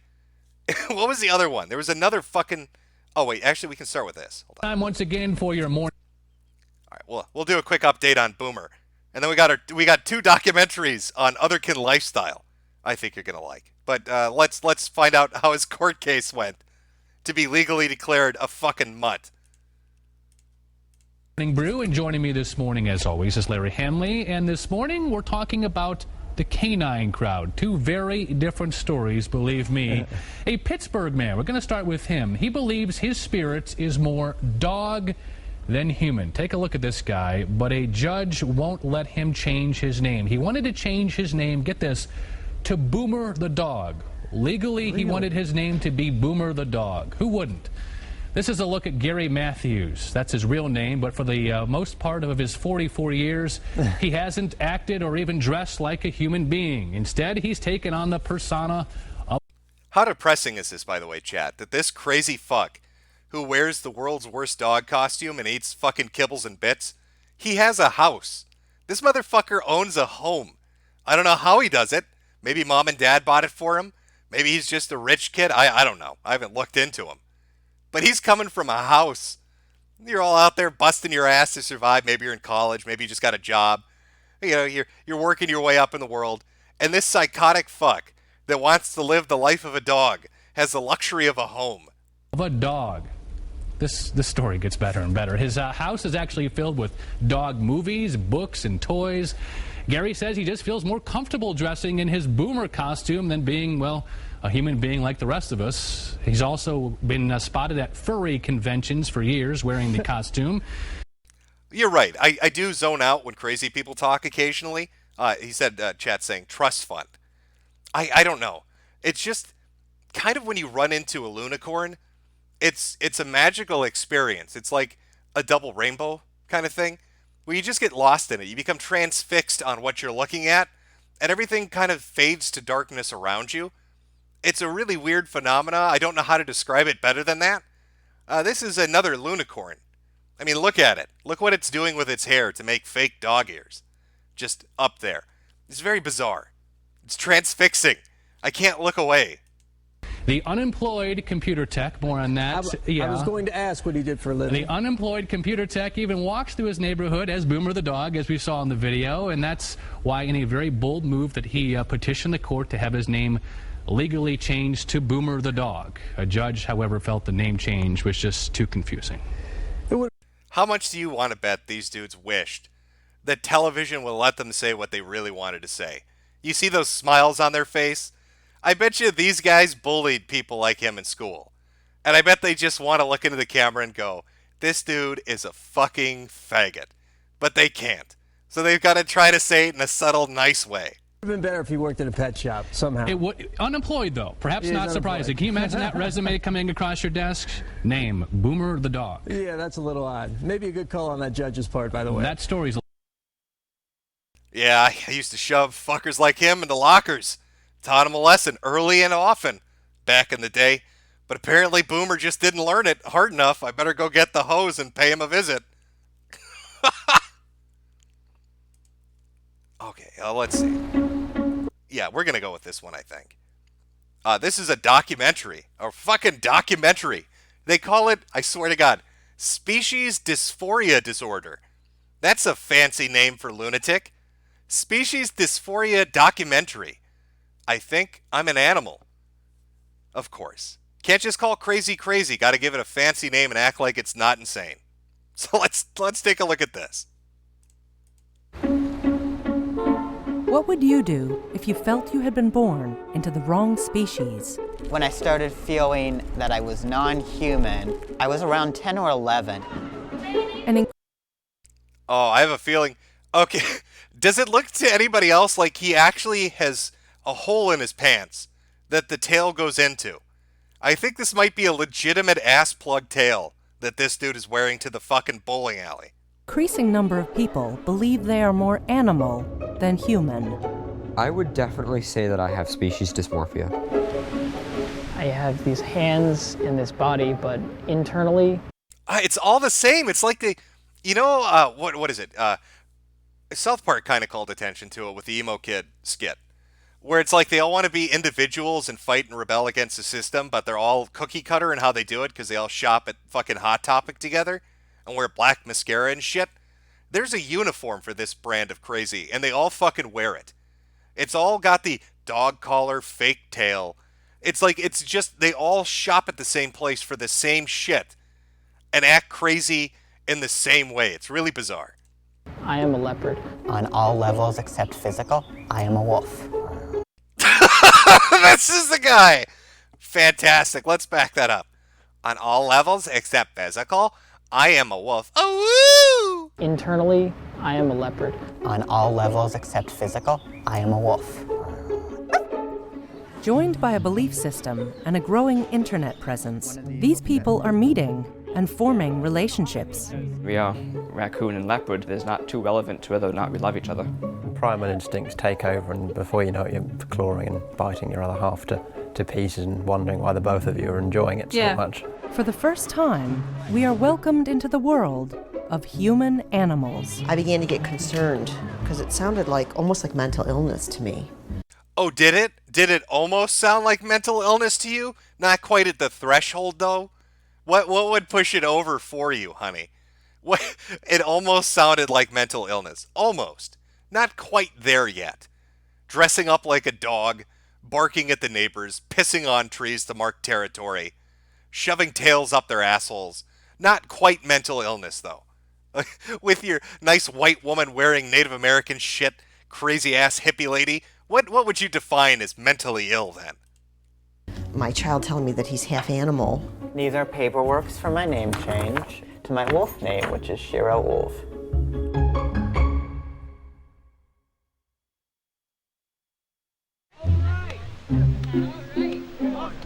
What's he dressing up like? In our changing world, a new subculture of humanity is evolving. These people don't believe that they are human at all. Identifying with a particular species, they are collectively known as otherkin and therians. Some choose to dress up as the species they think they are. Otherkin and therians live all over the world and share one common belief. Oh, I love to picture just normal families, just out doing normal things. And in comes a parade of freaks, dressed like lunatics, to some fucking family event. Here they come to the arcade, here they come to the bowling alley. How am I going to explain to my child what this pervert sexual kink really is about? Like, I want to protect my child, let them have a nice childhood, and this motherfucker in the fursuit's got to ruin that for me. They think they are animals.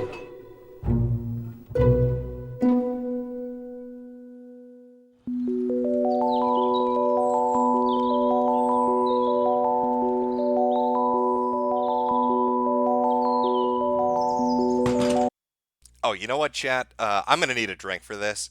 Why don't we call a piss break before we jump fully deep into our documentary here? put on a little background music. Take a minute, go take a piss, grab a drink yourself if you need to. Put on a little music. We missed the morning song, so I'll put that on. I'll be back in like a minute or two, so I'll be right back. Cause you got that. Cause you got that. Cause you got that. Cause you got that. Cause you got that. Cause you got that. Cause you got that. Like you, cause you got that. Something that I need in my life, so give it to me. Cause you got that. Like you, cause you got that. Something that I need in my life, that I need, so cause you got that. Like you, cause you got that. Something that I need in my life, so give it to me. Cause you got that. Like you, cause you got that. Something that I need in my life, that I need, so cause you got that.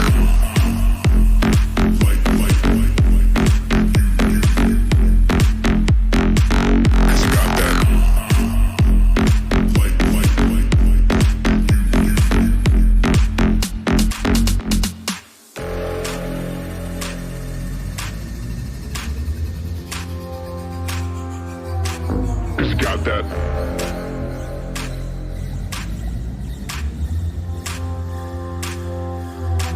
Cause you got that.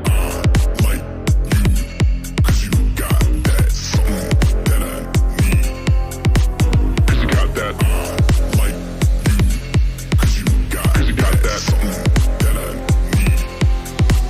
Cause you got that.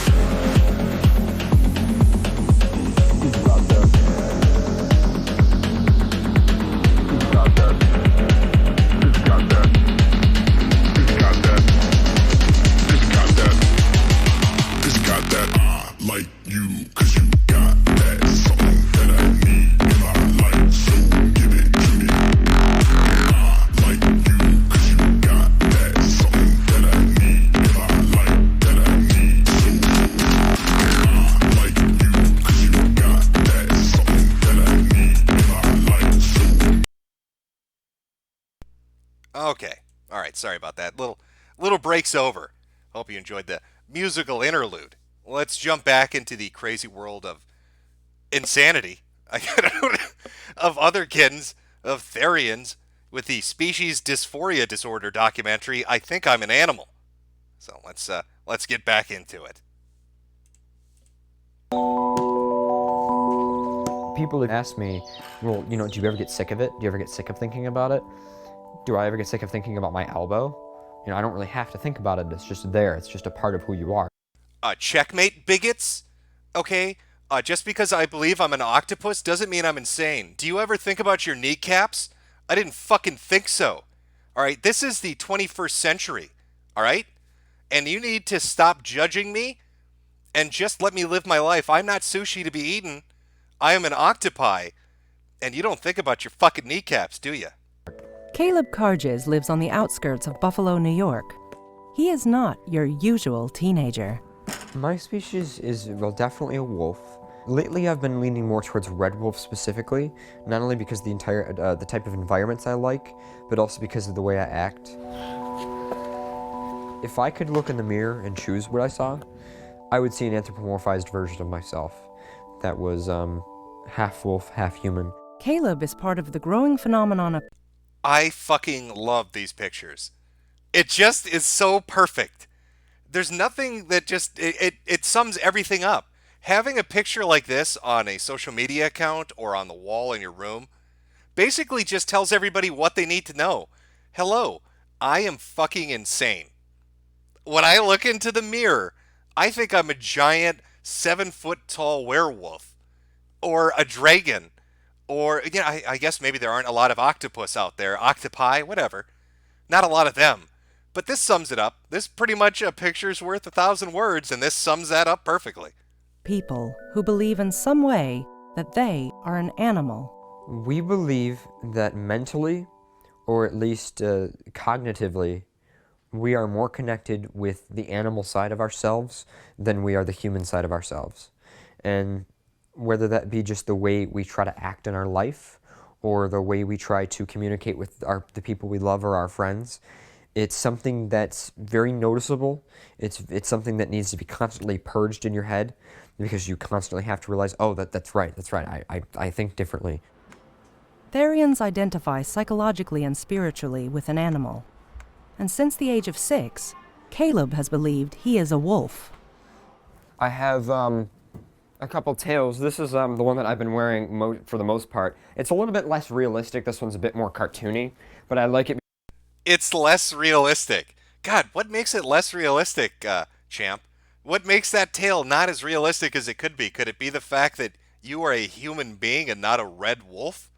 And you look insane when you staple it to your ass cheeks? I also like how they're all like, I identify as a wolf. It's who I really am on the inside, as he sits at his fucking desk using a computer. Last time I checked, most animals don't know how to use technology. If you really want to live the life of a wolf, why don't you get butt naked and live in the forest for a few weeks, and then come back and tell me how much you like that Animal Kingdom shit? Because it's easier to manage. I used to have actually what was a decommissioned fursuit tail, and it bothered the hell out of me because it was just like, it was just inconvenient in every way, and this one's like a lot more cute and a lot more playful. So to go out in public with it, I think it fits a lot more. But it fits me, and it fits my size, and it has my colors. That's actually where I sleep. Right now there's a cat where I sleep, but normally that's where I sleep, and it's mostly computers in here actually. I like it quite a lot because it gets quite warm in here, and as a red wolf I like warm temperatures.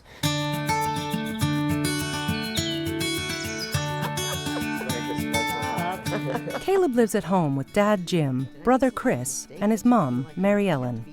I'm disappointed in you, Jim. How could you let your wife wear earrings that disgusting? And why aren't you beating your son? You need to step it up. You need to step it up a little bit with the patriarchal role in that household. Well, when you first told me about being a Therian, and you said you felt you were part animal, and you said to me, Mom, what you look at when you see me, this is not who I am. I'm actually somebody very different. I questioned if you were schizophrenic. She knows. She knows in her soul her son is crazy, and she just doesn't want to admit it. I guarantee you Mom and Pops are having conversations at that little dinner table when crazy Caleb ain't around, talking about what facility they're going to house him in when he hits 18. Or mentally ill. And then when you told me that, when I asked how long you had felt this way, and you told me it went all the way back to when you were around 6 years old, that you had been carrying this with you, that you really felt that part of you was this wolf. I've come to really accept it and support it. I get a little bit sad sometimes that Caleb is so involved in his own world that he seldom comes into our world. I don't know. Somebody in chat, is that other kid adopted? Let's take a look. We get a view of him. And then when you told me that... Is this little boy adopted? And if he is, how unlucky is he? Could you imagine you're at the orphanage? And they're like, hey, it finally happened. Like, I know you're like 12 and all, and you usually don't get adopted once you get up there in age, but we found a family that wants you. You're going to have a Christmas. You're going to have people buy you presents. It's great. And you're all excited and shit, and they drive you off in the van or whatever. And you show up at this person's house, and the first thing that greets you is Caleb in the front yard prancing around with a chew toy in his mouth as his mother sits there clapping at how proud she is. Her trans-species son is expressing himself. Oh, that's our Caleb. We're so proud of Caleb. He's oh my God, he's so magical. I'm so proud of my Caleb. Oh, I bet you just want to get back in that orphanage van and go right the fuck back. When I asked how long you had felt this way, and you told me it believes she can communicate with the spirit world. I find that shamanism is not a religion, but it is a way of connecting with something deeper than yourself. It is a way of feeling that sense of the divine in this universe, and I honor everybody's path. And I feel the same way about what Caleb is doing. I think that that's a path. Oh, dude. Okay. Mom's responsible. We now know why Caleb is so fucked up. Mom's responsible. She kept telling him all this shaman shit this white chick has no idea about. She's telling him, oh, we have animal spirits, and he took it to be literal. She's trying to talk about shamanism. Oh, animal spirits and nature and shit. And Caleb, being a stupid kid, listening to his mom talk about dumb shit, thought she was being legitimate with him, and now believes that he's a wolf. It's her fault completely. Path that they'll take, and I think it'll evolve for them. Be really interesting to see what happens to him 10 years from now. Oh, I bet it will. This house is very warm, and it's very open, which is probably why a lot of my friends like coming over here, and we like hanging out and doing things.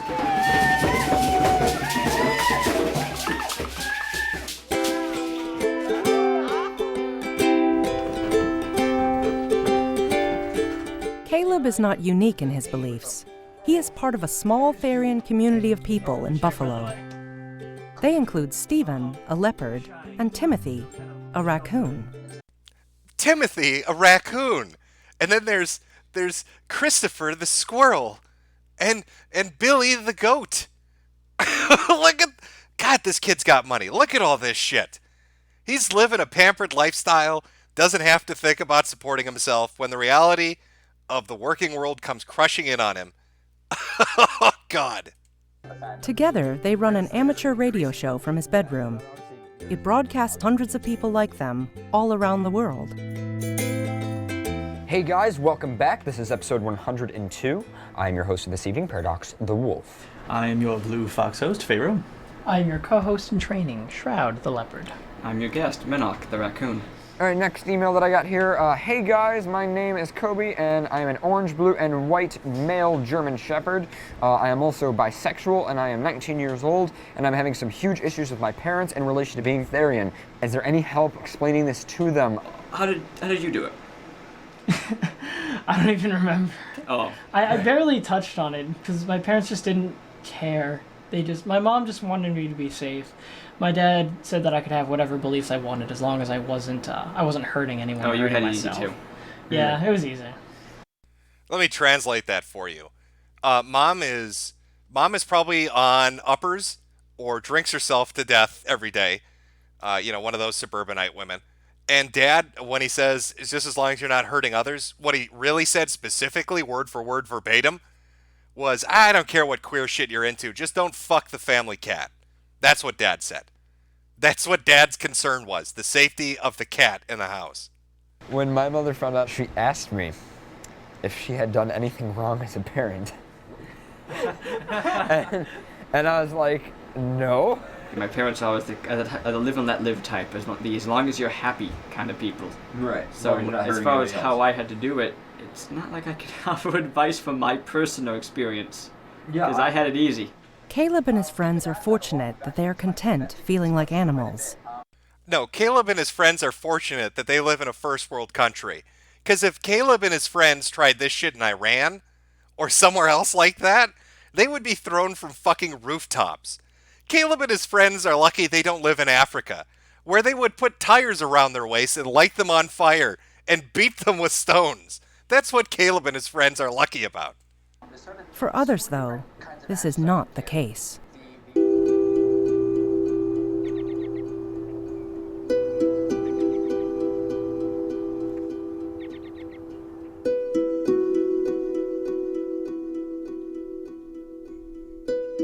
These are some of my wolf shirts. I've got probably over 50. This is my absolute favorite of them all, and it's one of my newer ones. It's got like the wolf and the moon, and it's the full body wolf, and it's purple. I just love it. It's beautiful. 18-year-old Matthew Schimmel lives in Brunswick, Georgia. That's my diploma from when I graduated high school, and they had actually put Wolfie on the side of it. This is really cool. When I turn it on, it'll sound like a waterfall light up, and the wolf will howl.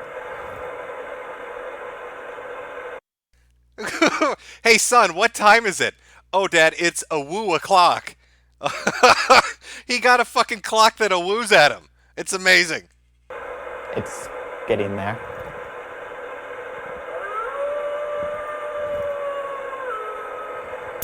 So yeah, I've always loved this one. I've got a whole bunch of wolf stuff. I've got 2 wolf posters. That's a picture of the wolf that I adopted. These are wolves as well, and yeah, that's pretty much it in my room. It is not just wolf memorabilia that sets Matthew apart from other teenagers. It's his crippling autism and the bad smell. In a personal, integral, and non-physical level, I am a wolf. It's very spiritual for me. I believe I have the spirit of a wolf. It's also very psychological. I behave like a wolf. I feel when I refer to myself, I am a wolf. Basically, other than the fact that I have a human body and human flesh, I am a wolf. I can't really give you a number of how many Therians are out there. I mean, there's hundreds of thousands in communities that I know about and that I'm a member of. Obviously, there's wolves. I'm a wolf. I know, we got that. You've told us you're a wolf about 80 times. Here's my question for you as I'm doing this documentary. Were you adopted? Are you Barbara Walters' real son? Because you sure believe a wah-wah things. So I just want to see, are you related to her? Is that a bit of a speech impediment? Did you get that when you let a wolf fuck you? You know, cats, foxes, domestic cats, tigers, lions, flies. I've met, believe it or not, several insects. To myself, I see a black wolf on all fours walking. And that's how I want to be pictured a lot of times. All I can hear now is his using W's. It's in everything. It's this wah, wah, wah, wah, wah. He sounds like a Peanuts parent at this point. It's just, he's got an issue with his W's. Because that's what I am, you know. You see me as this person, and I see myself as a wolf. Growing up and believing something that no one else could see meant that Matthew had a tough time at school. Day-to-day life at school was a living hell in every sense of the word. They used to beat me for their amusement. All the kids would put me in lockers and kick it. The jocks would gather around me in the locker room and just spit in my face and call me a nigger nerd. It was terrifying. The only reason I survived was because of my very few close friends who I am still fiercely loyal to this day. The same loyalty a wolf would have to his pack. I'm always at home most of the time, and my mom's at home most of the time, so. One of those loyal friends from school is Jade. The first thing I noticed was the tail. It was the first thing I noticed about him. And then he had a wolf shirt on. Really? That was the first thing you noticed? It wasn't the smell? I bet you could smell this dude at least a few blocks away. It's the tail, though. That's what caught your eye. Geez, God, I'd love to date a boy. Who should I let ask me out on a date? Should I let the captain of the football team? No. How about the student that has a 4.0 GPA? No, probably not going to work out. Oh, I know. How about the dude that has flies circling him like a living pile of shit and a tail stapled onto his ass? That seems like love at first sight.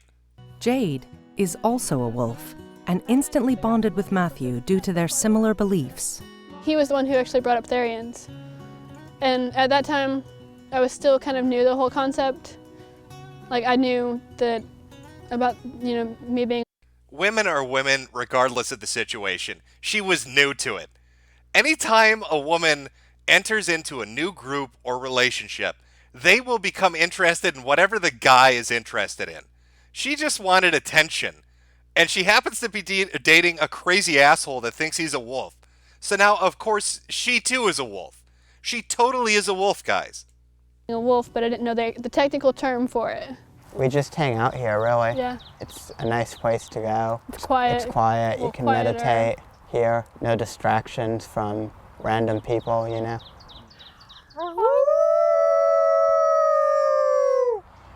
Chat, can I get an awoo from you? Can we answer Jade and Retard Boy's awoo? Can we out awoo the crazy people? Just give me an awoo. Let's awoo with them. It's a magical thing. It's quiet. You can meditate here. No distractions from random people, you know. Random people. Come on, awoo! There you go. Welcome to the pack. It makes me feel more connected being here because this is where I'd kind of be, in my natural environment. Where there's more spiders over there. It means a lot to me that, he has included me in his pack and kind of taken me in. Because, for the longest time, it seemed like nobody was there.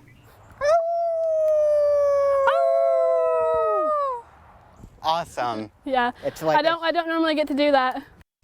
The only dude in America who, when you tell him his chick is a dog, He's like, yeah, totally. He takes it as a compliment.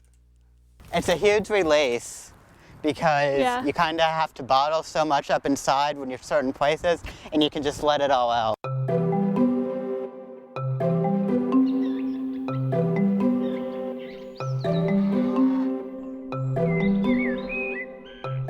Not only limited to America, people who identify with animals live all over the world. Ben and Kimberly live on a farm in West Sussex, in the remote countryside of England. They are one of the handful of otherkin couples who are married. Our relationship with our dog is definitely a pack relationship, much like...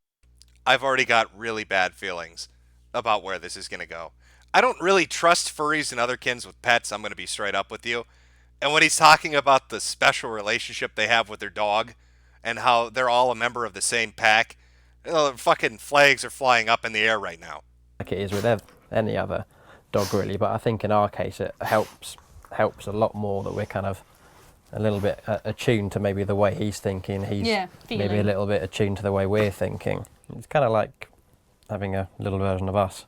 Ben and Kimberly feel that they share their bodies with the spirit of a wolf. This is the drawing of Ben and myself that my friend Lana did, which, as you can tell, is just absolutely beautiful. It's so nice to have a proper representation like that I can say to people, okay, this is what we look like. Ben on the bottom there with the blue eyes. I'm the sort of ambery eyed wolf with the horns. For my 21st birthday, I got a tattoo, which is sort of like a weird sort of silhouette of my wolf side. I love it. It's just very me, and I'll never regret it because it's my soul basically inked on my leg.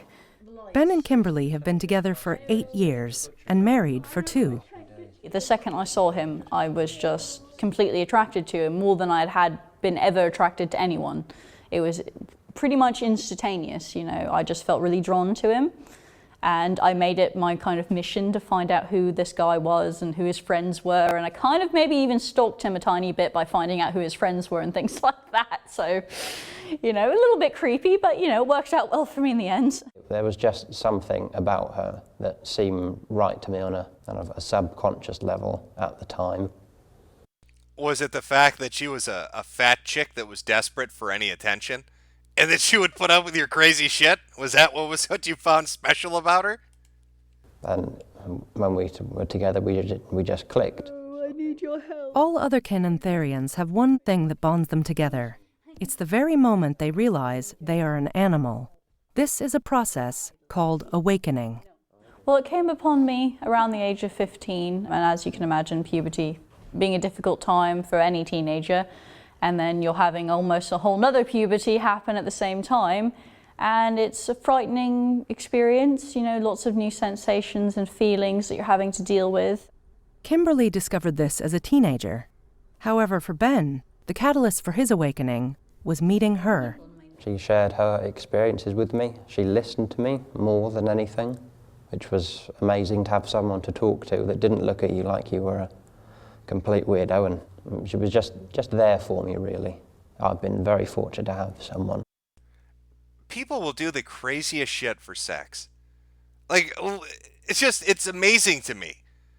You can meet somebody who is batshit insane, but because you want a little bit of sex, because you want to ride that dick or slam that pussy, you're willing to put up and even believe in the craziest shit that is out there. With me at all times throughout it. Ben and Kimberly's wolf sides rarely appear. However, they often come out in the bedroom. As teenagers are, you know, we started dating and we're very, like, eager, enthusiastic, and like the first couple of times we walked away with a couple of battle wounds, just sort of covered in bite and claw, like really very intense. Very intense. And a little bit scary at times. I think it's because neither one of us had ever been with another wolf, and I think it brought it out in each other. Your primal instincts take over, and before you know it, you're clawing and biting your other half to pieces and wondering why the both of you are enjoying it so much. It's only afterwards when you step back and you think, whoa, what have we done? Yeah, what have you done? How much do you want to bet he's the one that takes the knot? I bet he is.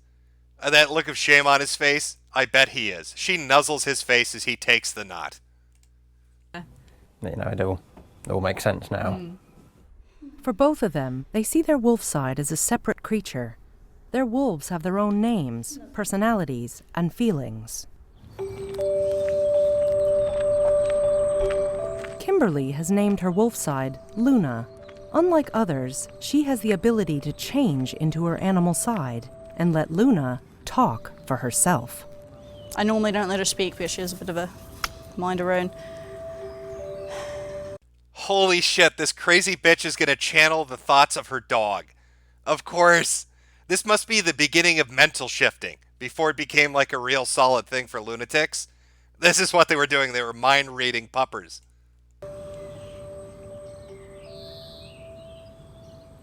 All right, hello. Hello.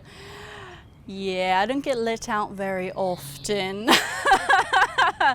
I tend to have a bad habit of running my mouth a bit and saying things I shouldn't do, so I tend to be kept a bit quiet. And caged is one way I tend to put it. By Kim. By Kim, yeah. I kind of give her a bit of hell sometimes because she doesn't let me out as much as I should be let out. Unfortunately, she has main control over this body. I've got control over the dreams, so she doesn't really have a choice about what I do there.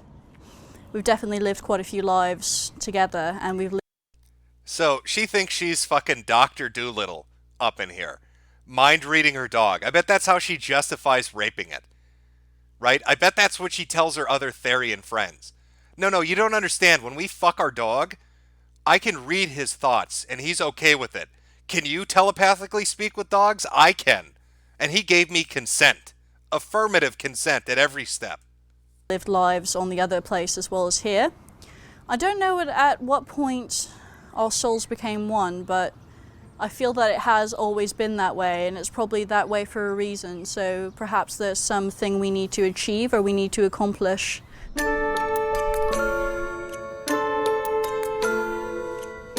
Ben and Kimberly live on the farm with Ben's mom, Sue. Oh, fuck. You can't let these people on a farm. Of course they live on a farm. Oh, I bet those poor horses. Jesus. Even horses have standards. They shouldn't be forced to fuck that fat ass. That's just sad. She has only recently been told about the couple's wolf sides. I don't think she was worried that she was going to get a bad reaction from me. Of course she fucks the cows. They think she's one of them. Have you seen the size of this bitch? Have you seen Dr. Doolittle's girth?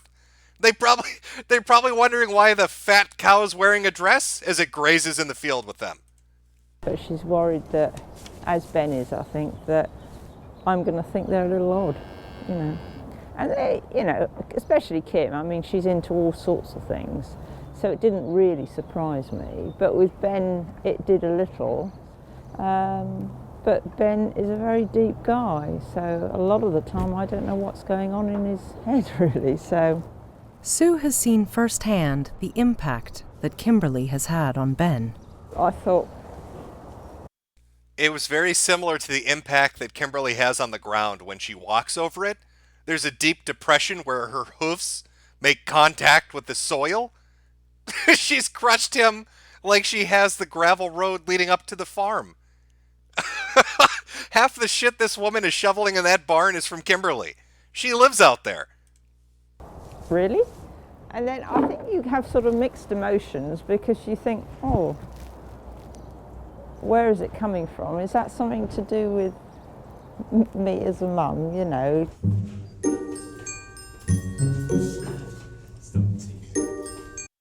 Yeah, I got good feelings about this. I'm sure her mom does too. Hey, here's my fat-ass daughter and her insane boyfriend. We live on a farm. She telepathically talks with dogs and thinks she's a wolf. I'm pretty sure she's fucking cows. And she's got a collection of baby dolls that are covered in blood. Totally normal. Nothing to be afraid of. But if you see her start snarling at you and she runs at you, dial 911 immediately. The couple are preparing for their annual Halloween party.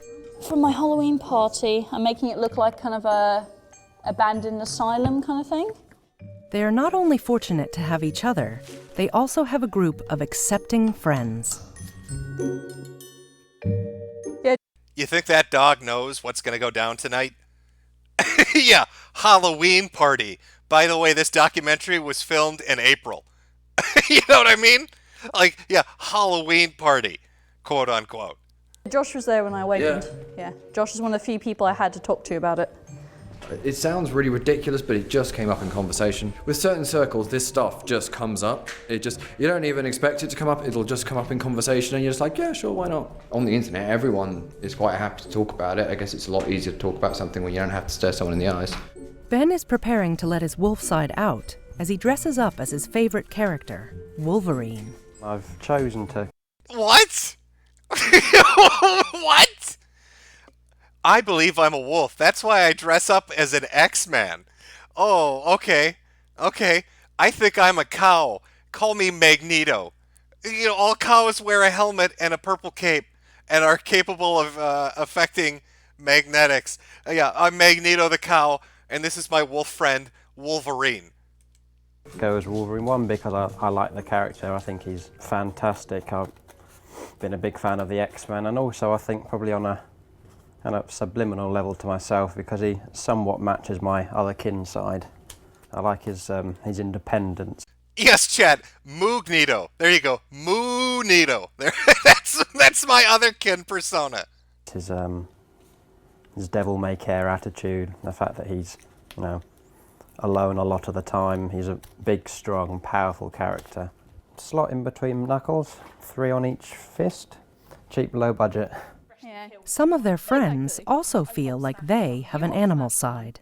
I think my species, if I was to put it very basically, would be a wolf, but the thing is, it's not just a wolf. I'm a bit of a mix. I'm not just a wolf, I'm a cybernetic wolf from the future. Half of me is a red wolf. The other half is titanium. And Wolverine rides around on me on Halloween and we fight Moogneto to see who gets to fuck the horses at night. It's a battle for the ages. Everything. You kind of look like some type of weird hybrid chimera creature, I guess. Like a wolf stag winged creature of some description, yeah. Yeah, I don't know that it's got really a name. It just is. Just a kind of, hybrid, I guess, is probably one way of putting it. Which isn't that uncommon. You do get hybrid kin. That does happen. I've met quite a lot. Yeah. The Halloween party allows the couple to dress up and express their animal sides. It provides a rare opportunity to celebrate this with their friends. Yeah, it feels good to be Wolverine, just kind of letting myself go, beginning to get into character a little bit. You look less like fucking Logan and more like a cowboy. I expect to see you in, what was that fucking movie? Rhinestone Cowboys sucking cock on a street corner as Dustin Hoffman pimps you out. Okay, you do not look like Wolverine, my friend. Yeah, it's good. I was going to say, because I got a new tattoo.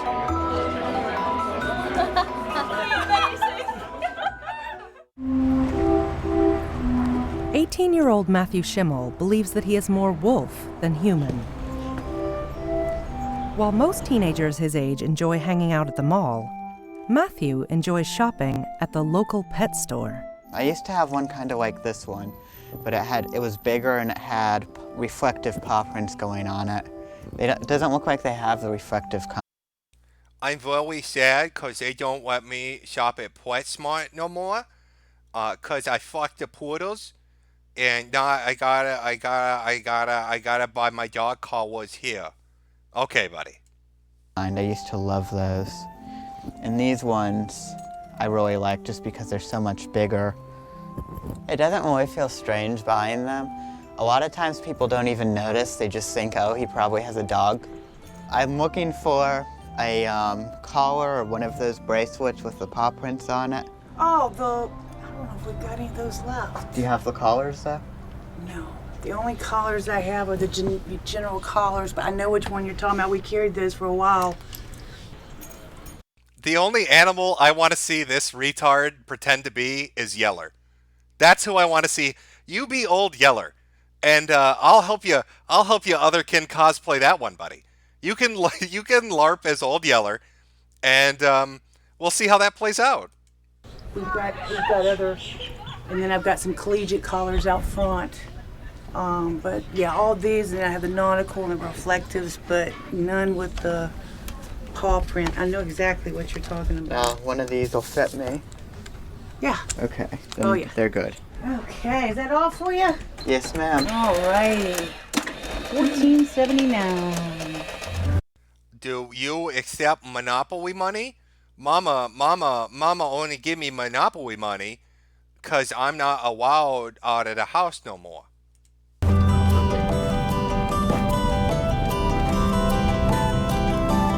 Matthew is the youngest of 4 children and lives at home with parents Joe and Terry. I know for me, I remember as a kid wanting to be a lion or wanting to be the biggest, strongest animal I just saw at the zoo, so I thought maybe some of that type of childhood fantasy stuff was going on in the early beginning. But it wasn't too long after that he started getting into the spirit of a wolf and you know, going in a little deeper. Part of me said, okay, this is the nonsense for the week. The other part of me said, did they let people put their children up for adoption when they're over the age of 15? That part of me got on the phone and started calling around town. Sadly, that part of me was disappointed, so I'm stuck with them. You know, next week he'll be into something else. I don't know how serious I took it when he first said it, so it was not a huge shock to the system. As it kept continuing, you get used to the idea, and okay, so my son thinks he's got the spirit of a wolf at first, and now it's a little more than that. I feel so bad for Dad.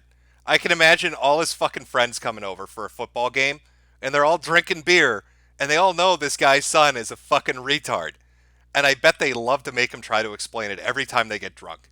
So, tell me about your son again, and the spirit of the wolf shit.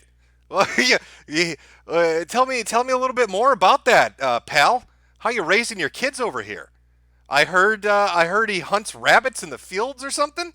You want to explain that to us? As the years go by, you kind of learn to accept, okay, this is who he is, this is how he deals with it. It's not up to me to like it or not anymore. Well, we knew from the time he was a baby there was something different about him. You know. We knew since he was born that it was a mistake. When he popped out of my vagina, the doctor just looked at me and shook his head. And that's when we knew we were in trouble. Walker, as a little tiny thing, he would go to the doors because his first obsession was doors. And I mean, it was not like your normal child, spank their hand, say no, and it would be an all-day job to try to keep him out of the cabinet doors. At the age of 6, Matthew was diagnosed with Asperger's. Oh boy. Wow, I didn't see that coming. An autistic person wants to be a furry? What? What? Oh, if you have an autistic child or a child on the spectrum, I guess they call it the spectrum now because it's not separated between Asperger's and autism, just do your kid a favor and raise them normally. Just put your foot down when they want to do super retarded shit, and they'll turn out okay. They will, I swear to you, they will. Just buy them video games or put them into a sport or something. But if your autistic son comes to you and says, I believe I'm a wolf, maybe hit them with a belt? I don't know. Just at the very least say no. No, you are not a wolf. This discussion is over. He sat and watched me redo a hard drive once. A couple of hours later, my wife walked in and reloaded all the data and whatever, and he redid the hard drive himself. That was the first time reality really hit me that, okay, we're not just older and don't remember how the other kids were. That was the first time I said, okay, he's going to be different.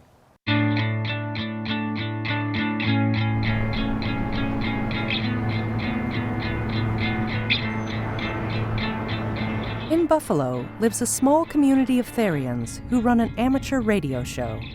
Stephen is one of the hosts. We're going to my workplace. It's a little computer repair shop about 15 minutes away. All I do is I get in, fix computers, and interact with customers. Stephen is an IT technician and keeps his work and private life separate. I don't really feel like I can be myself at work. I have to put on a very professional attitude and look. And Is that how you feel, or is that what your boss told you when you showed up dressed like a mascot? When you showed up into the Geek Squad at Best Buy dressed as a fucking neon green puma, and your boss said, "No, what the fuck are you doing? We fix computers here, stop it." And if I do anything that involves Therian, it really breaks the professional side of things.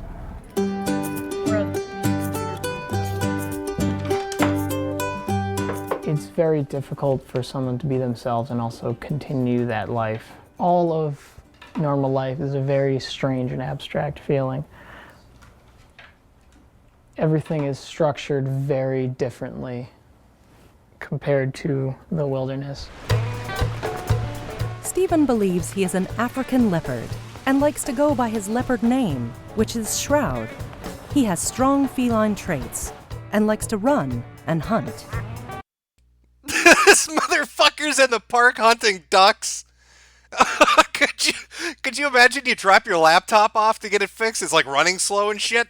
And this dude takes it from you, and an hour later, before you go to pick your laptop up, he's chasing ducks in the fucking park? Climbing and running and stuff it's very natural. It's very instinctual.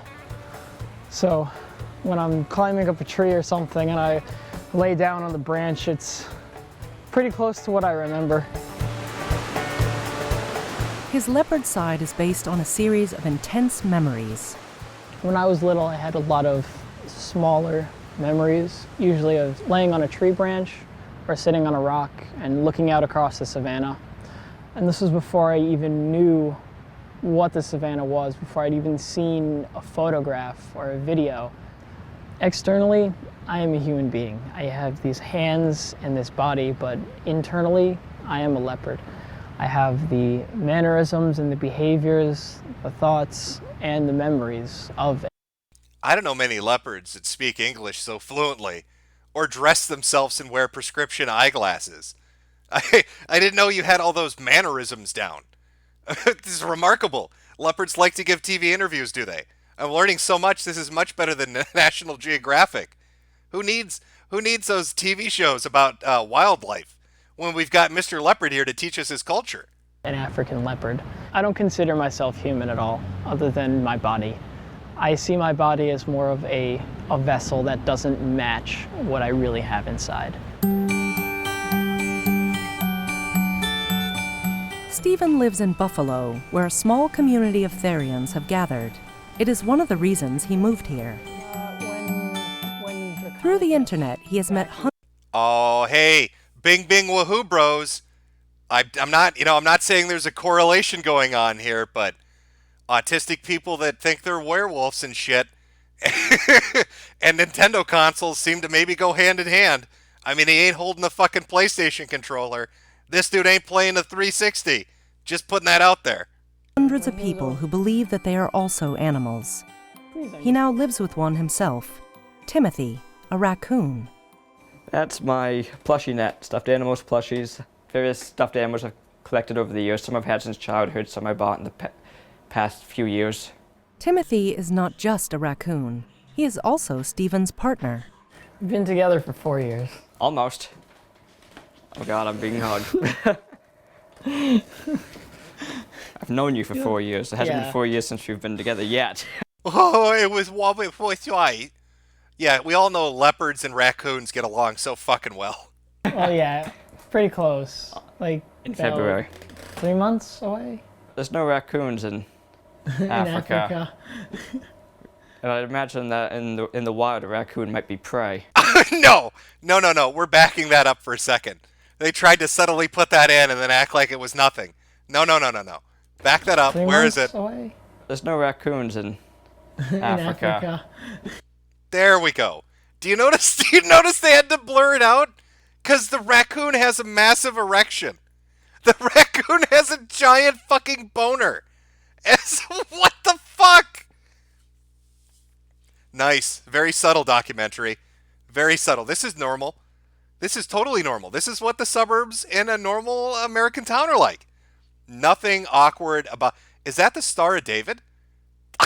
Just I can't. It's oh no, it's a cross. I'm sorry. That would have put me into overdrive on some jokes, but no. Let's see. Nintendo consoles, furries, and furry porn art and portraits hung on the fucking wall. So when mom and dad come by for Thanksgiving and they look over at the wall, they see a fucking raccoon with a 10-inch cock, fully hard and throbbing, as his gay leopard boyfriend embraces him. And I'd imagine that in the wild, a raccoon might be prey. Yeah, we get along just fine. There's no real like predator prey relationship or anything. We're just normal people when it comes to that. Because while we do feel the pull of our Arthurian sides, and we are raccoon and leopard, ultimately we are still human, as much as we don't want to admit that half the time. We are still human, so we still, whatever species we... I don't know. That's a very good question. You know what? That's worth a poll. That is worth a poll. All right, chat. You need to answer this, as asked by somebody watching the stream. Who is the top? I don't remember what their names are. I don't remember. Giant gay cat. Is he the top? Or is it is it squinty-eyed, misspelled, who cares? Squinty-eyed, I don't even know how to spell raccoon. There we go. Or is it big gay cat or squinty-eyed raccoon? Let's find out who the top is in this relationship. Just take a minute to drink it in. It really could go either way. He's got the lisp and the glasses. But this screams, I'm more comfortable wearing a dress. So I'm not sure which one's pitching and which one's catching. You take your guess, and we'll check in on the results in a few minutes. We feel we are identified with is not too relevant to whether or not we love each other. Their dream is to one day create a commune for like-minded people, a safe haven where Therians can live and be together. I'll text you. The normal ways of living are kind of constraining, and one of the influencing factors of leaving home is so I could be with people who share the same beliefs and culture as me. A lot of people who grow up in highly religious... How much do you want to bet that this dude, and the purple, our squinty-eyed raccoon, has masturbated at least a few thousand times to Guardians of the Galaxy? When that movie came out, that's like his super special porn. I want you to just picture this dude furiously beating off as he loops Guardians of the Galaxy on his fucking television. Areas are shunned or persecuted or just generally downright looked down upon because of their Therian side, and a lot of them end up fleeing toward better areas with good friends, and that's where they spend their lives. I did feel long before I found Therian communities. I never had very many friends growing up. I was always viewed as strange for various reasons, mannerisms. The way I talk even, people found to be weird. But finding a group of people who, in some way, society found strange, they're incredibly accepting people. And I felt immediately at home. Oh, they should not be allowed near the zoo. All right, let's take a look at our poll. Who do the giant gay cat is a little too feminine. Somebody said I should have had they're both bottoms as a fucking option on the poll, which is probably true. I'm going to go with squinty-eyed raccoon. I bet he's got some rage issues. He's a little too soft-spoken. I bet he's violent when he's sexual. So I'm going to go with squinty-eyed raccoon. Let's see what the vote is. Okay. Well, the winner, giant gay cat. Congratulations, giant gay cat. You are the top in the relationship. And the raccoon is the bottom. To further connect with his leopard side, Stephen likes spending time in the African section of the local zoo. Beautiful animal, though. So, that I remember. That's very recognizable. It's because when they're on the savannah, they don't actually hide. He spotted us. I've been spotted. Hi, kitty. I'm actually really curious now, we've read enough stories about zoophiliacs, all the weirdos that are into bestiality, otherkins, furries, all that shit. Has there ever been one of these guys that was brave enough to let a lion fuck him? Like, does that exist? Is there like a news article somewhere of a dude dying because he tried to get fucked by a lion? That has to have happened at least once. One of these idiots, horny and drunk, had to wander into a zoo, pull their pants off and jump into a lion cage, and try to tempt it into mounting him, only to be eaten. I need to look that up and see if that's happened, because I have a feeling at some point it has. It's almost like knowing someone in a distant extended family. These gems back here, they were exactly as I remembered them in my memory. The memory of hunting and attacking one of them. It's very weird. It's like killing someone then meeting their family. It's almost awkward. I know it was a separate life or some separate... What is that story? Man suffocated to death after having sex with an anaconda. Well, it's a good runner-up, but I want to hear about the guy that got eaten trying to fuck a lion. Entity or separate connection or something, but it's still very awkward. The past life memories are very real. All right, this actually might be it. Let me just pause this for a second. Let's see if this is actually a story about a furry getting murdered trying to fuck a lion. Man mauled to death by lions in front of busloads of zoo visitors. Victim ignored. Keepers and scaled 12-foot perimeter wall, jumped inside the lion enclosure. Let's just see if they've got a reason for why he did this. Give me a minute. Okay, man entered. Immediately spotted. They're very curious, of course.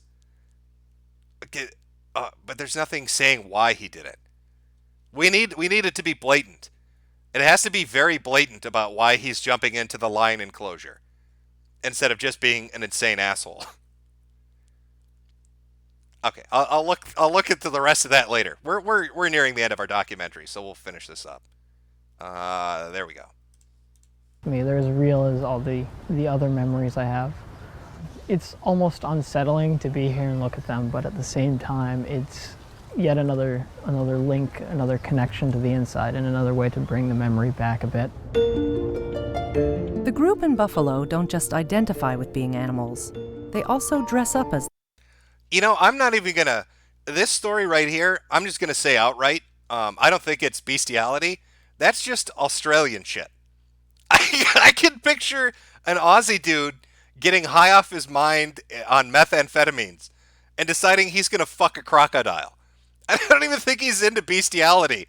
I think it was just one-upping his friends on a dare. You know, Aussie, oi, oi, oi. He's like, dude, I'm so fucking high on meth right now. I'm gonna fuck that crocodile. That's how I see that conversation going. Them. Last year, that's like, yeah, what's the... Some wear tails and collars, and others wear entire fursuits. It is a subculture within the community called furry. Every month, they meet up to express their animal sides. It's kind of about taking everything that like Therians might be into, except furries are more social with it. So we kind of connect more and we hang out and we do fun things. And we act like crazy and we make other people laugh. There's a lot of similarities between furry and Therian. It's all about anthropomorphics, which is anything between human and animal. I usually just wear my collar and my tail and sometimes my ears. I just let myself go, let myself be free, and I fit in with the community perfect. Outside of the community, not everyone is as understanding. Yeah, we get a lot of strange looks. We're just kind of bizarre and eccentric. Some people want us to stay away because we're different. Some people love our antics, find us hilarious and really cute. The negative reception is that they just leave us alone and walk away. The positive reception is that they want to know more about it. There's really nobody who directly says anything negative. There's just people who can't, you can tell that they just don't like it, they can't handle it, so they move. God, it would have been so amazing if some dad, like 4 lanes down away from him, just started throwing bowling pins at his head. Just get the fuck out of here. Get away from my kids. Away.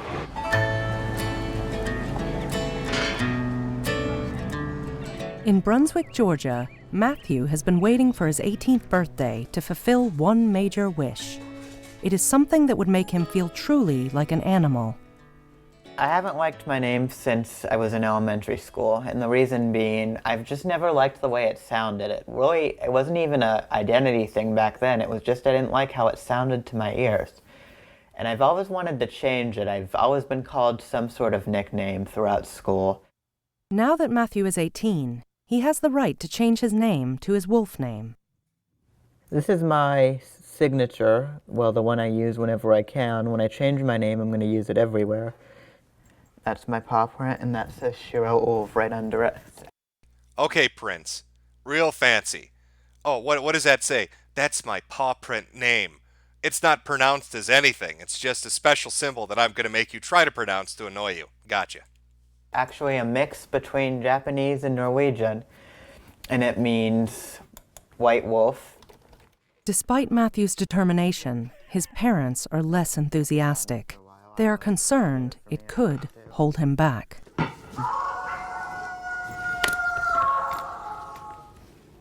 This fucking ringtone isn't a woo. This guy has a clock that woos and his phone woos. Everything in his house is set to fucking screech like a wolf. Oh, I bet the parents drink a lot. I bet they drink so much. Well, he may have a scholarship to Georgia Tech. I'm hoping that changing his name doesn't affect that at all. And I've explained this to him, but he's an adult. He can do this without our permission. So it's a battle I can't fight anymore. You sure you want to do that?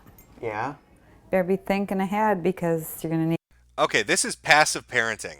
Neither of them think it's a good idea, but they're too scared to put their foot down. This is why your son is doing stupid shit. Don't ask him if it's a bad idea. When you think it's a bad idea, tell him it's a bad idea. It will have negative consequences for the rest of his life. They're like, oh, maybe they're hem and hawing. They can't just be, outright with it. Like, hey, we're your parents. We love you. But you are acting like a massive retard right now. And this is a very bad decision you're embarking upon. But no, it's a maybe, kind of, maybe. I love my baby boy. Does my baby boy want to use a paw print? Grow a spine. Fuck. You have a birth certificate. If that name is going on your college application, you're going to have the birth certificate match it. You're going to have to send off for one. I honestly hate that he wants to change his name. He's been talking about this for years. Yeah, I filled in my forms for my name change. So do you have a middle name? Yes. What? Themian. She nearly choked on her fucking food. Dad looks right at her. What's your name? It's Shiro Thamian. Woo! That's my name, Mom. Oh, she wants to stab him with her fork. Look at that look. She choked on her broccoli. Themian? Yeah. What does that mean? Believe it or not, it doesn't mean anything. It's literally a name that came to me. Like in my head. The name sounds so strange. White Fang was a better name to me because at least it was something I heard of, which was a wolf story when I was a kid. And it's really straightforward, unless it even says on all the legal sites, unless you're changing your name to a number or something obscene, they never get rejected. He asked, would I be okay with him changing his name? And I said, I can't stop you. I guess I can live with it, but no, I don't like it. That's what I'm talking about. Weak-willed parenting. You need to be the authority. You're not their fucking friend, you're their parent. Act like a parent. You can love your kids and be nice to them, but Jesus, grow a fucking spine. Kids coming to you for guidance and you're going to let them do this retarded shit? Are you out of your mind?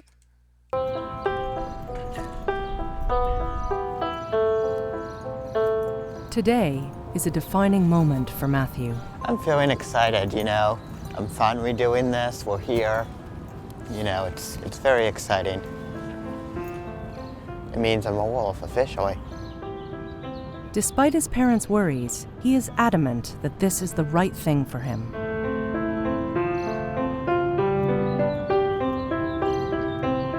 Yes, I finally got it done. I have my forms right here that I need to bring to the newspaper, and everything else is done.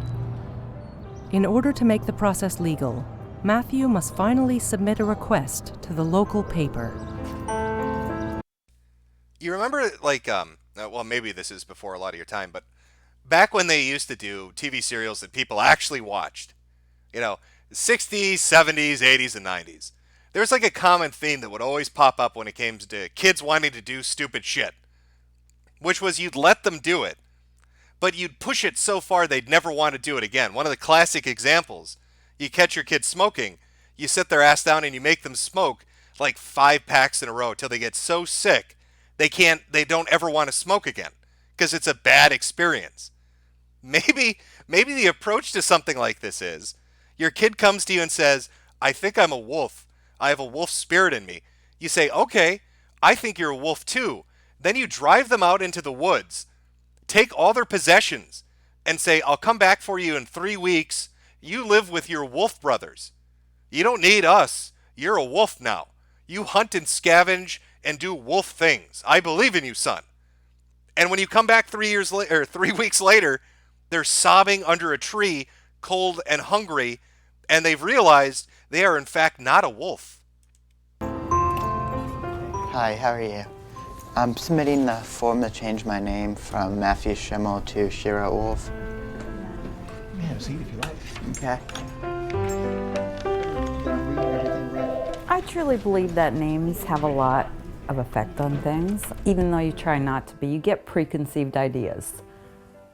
Well, yeah, you could, if the kid doesn't pick up on it right away, you can leave him out there for 3 years. He'll survive. He's a wolf after all. You know, you hear some names and you think, oh, must be kind of nerdy.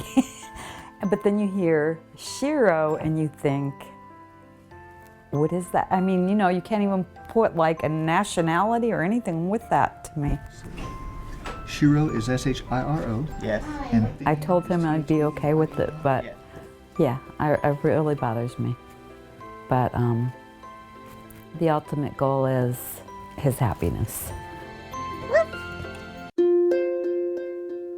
He fucking barked. He barked after the name change. It really bothers me. But the ultimate goal is his happiness.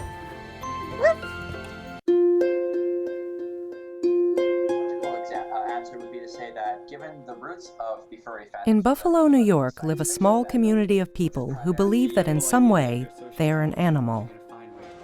They live together, hang out together, and have formed close relationships with each other.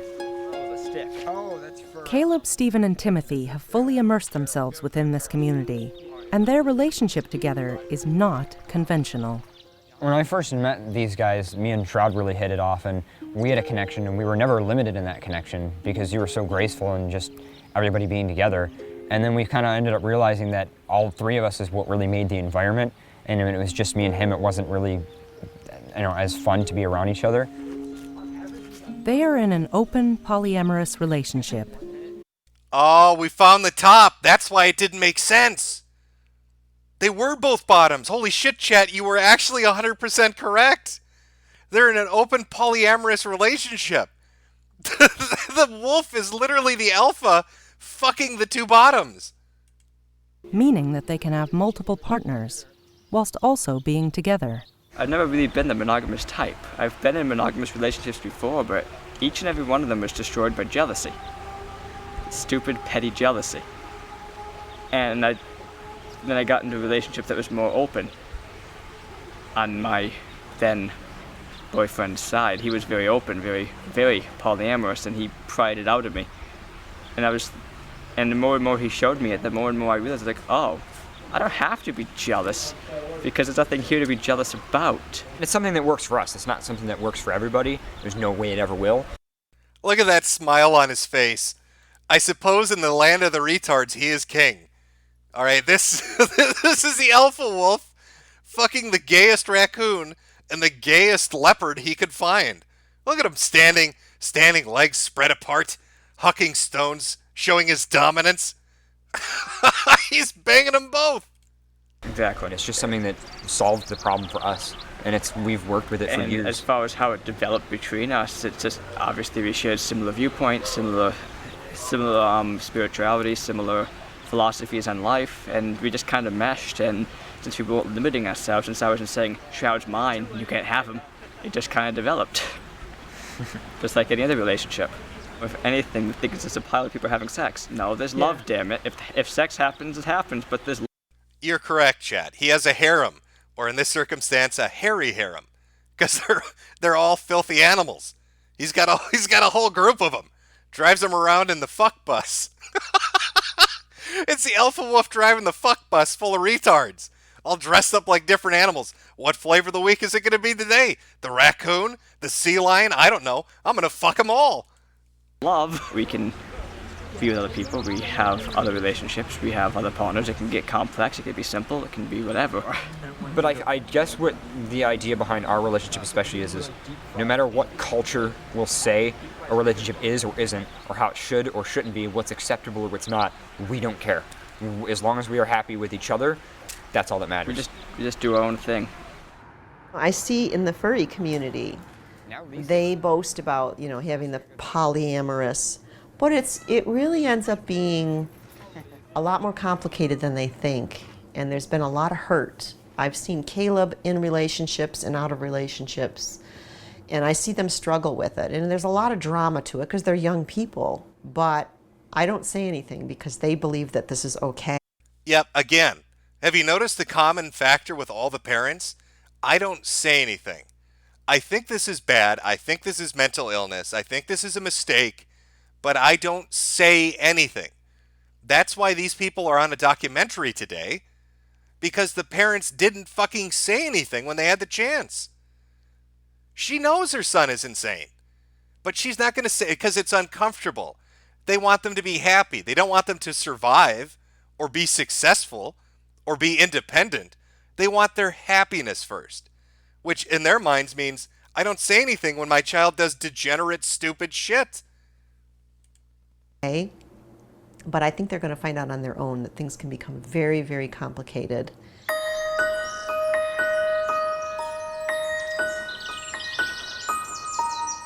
Wolf couple Ben and Kimberly live on a farm in West Sussex in England. They live with Ben's mum, Sue, who is only now discovering about the couple's animal side. I mean, obviously this is all very new to me, but I mean, so when did you start having these feelings? As early as Kim, or later, or earlier?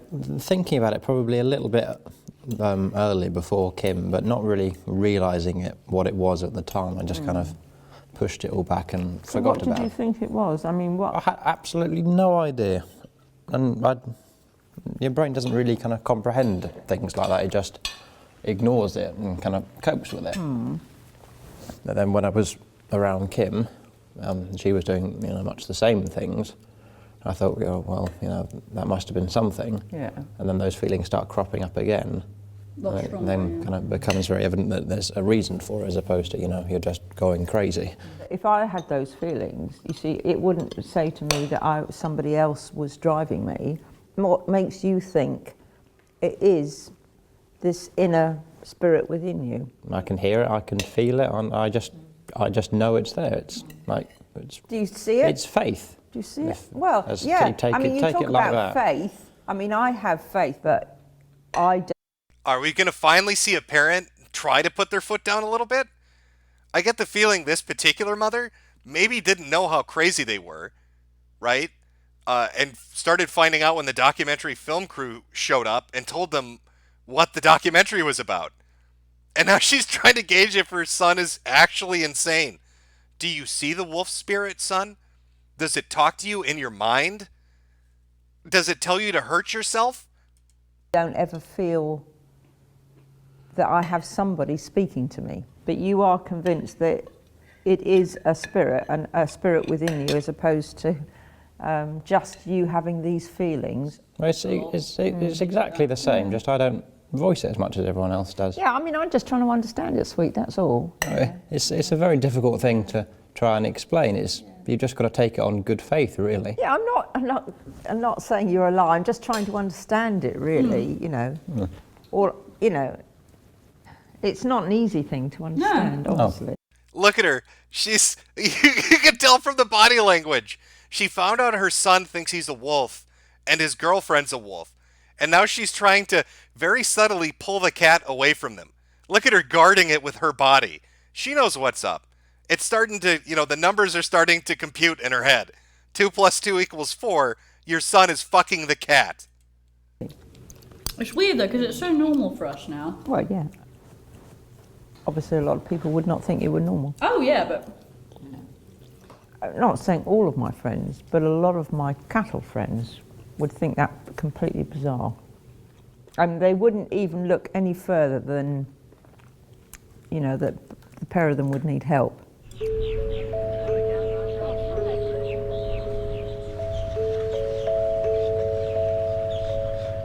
For many Therians and otherkin, believing something that nobody else can see creates its own unique problems.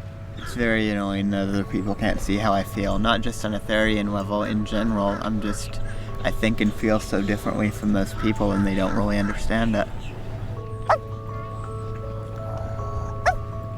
Finding the community, I think, was the first time I ever had friends who were like me, people who wanted to do the same things as me, people who wanted to communicate the same way as me, people who were just interested in the same facets of life. it's not something that we choose, it's something that you're born with, essentially. You discover. I get the feeling, this is what I've noticed with a lot of these weird groups, is I think there are a lot of crazy people, don't get me wrong, but I think it's a lot of really lonely fucking people that have a connection to nobody, right? No real life friends, no internet friends.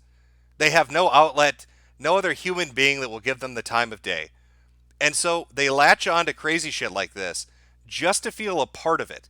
And I think deep down in their soul, deep down inside, they know it's insane. They know it's bullshit, but they can't not believe in it because it's the only thing that lets them interact with other human beings. I think it's like this for furries and otherkin. I think you see that a lot with like the transgender shit that's really popular right now. Like I've noticed that behavior with a lot of them. As you get older, it's something that you discover that it's a part of yourself. I feel very different. I feel extremely different. I feel like I just don't belong with the crowd. I don't know how to explain how I feel. I know I'm different and I'm making no attempt to change it. I mean, a lot of people are different, but, I just like who I am, Yes, I'd say yes, it is like a cult. I can be proud of my identity rather than ashamed of it.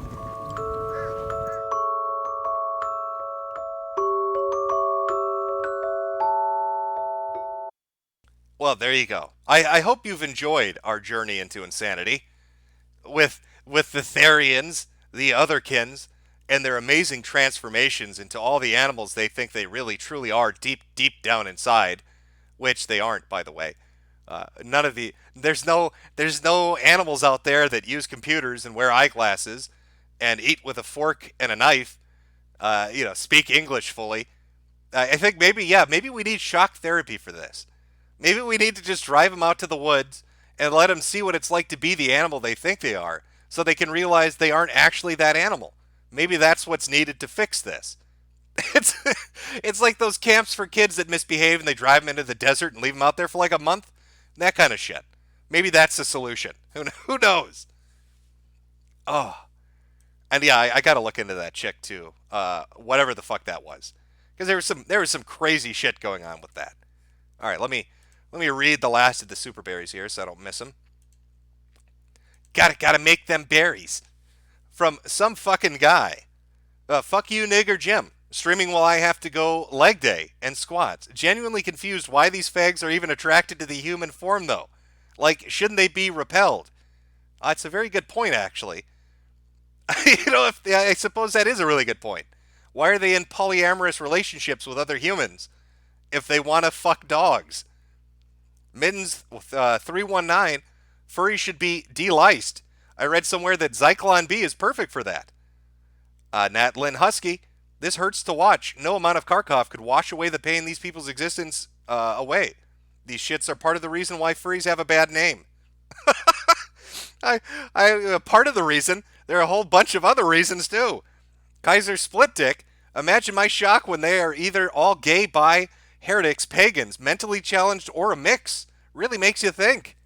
From Mittens 319, bing bing, a woo! From Mittens again, Pethmot is mween to me because I tried to eat a bunny. I believe that's probably something he would say if we ever had a chance to sit down and talk with him. From Comet Man, I feel Mugnito is appropriate because cows get milked too much like the Holocaust. From Pastor Bates, here's a clip from the Horsefucker documentary. Whole thing is on YouTube. I don't know if we should jump into a horse fucking documentary. From Aaron in Detroit, Jim, have you heard the song White Girls Fuck Dogs by YouTuber Rusty Cage yet? It would complement a lot of these Fursona videos that you do. Well, I've heard Common Filth Radio quite frequently tell people that white girls do in fact fuck dogs.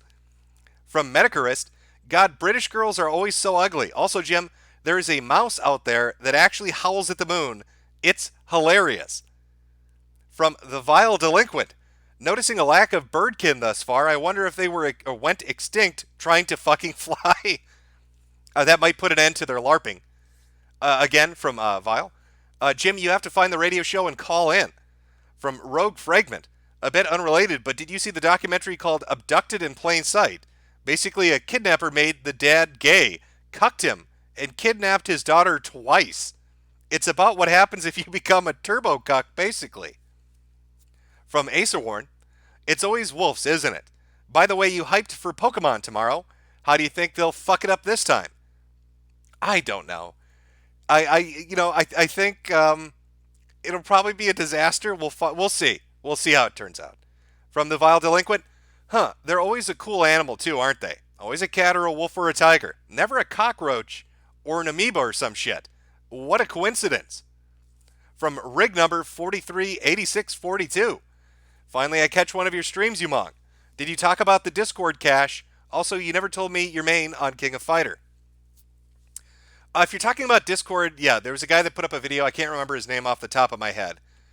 But he was talking about basically how if you went into any Discord chat, private conversation, group conversation, and there was a picture posted by anyone, it would automatically be saved and cached on your computer, and Discord wouldn't tell you where it was putting it. And they would use a name that wasn't reflective of what the picture was, I think. I know a lot of programs cache images. That's not unusual. But most let you clear that out or tell you where they're putting it. I know Skype for a while had an update where they had something similar happen, where they weren't telling people they were saving every picture that anyone posted on a specific part of your hard drive without telling you. But Microsoft fixed that in like 3 or 4 days after it got brought up. I don't know why Discord's doing it. If that's what you're talking about, I'm not 100% sure. Where are we here? Mittens 319. Why do retarded lunicorns always meet up at bowling alleys? F for the employees. From Hans Handsome. Do you prefer chinka food or Japs crab food? I guess a mix of the both. I have a weird taste when it comes to food. I suppose. I'm trying to think of I really like lettuce wraps. Those are fucking great. Big fan of salmon teriyaki, over rice with some pineapple and stuff is really, really good.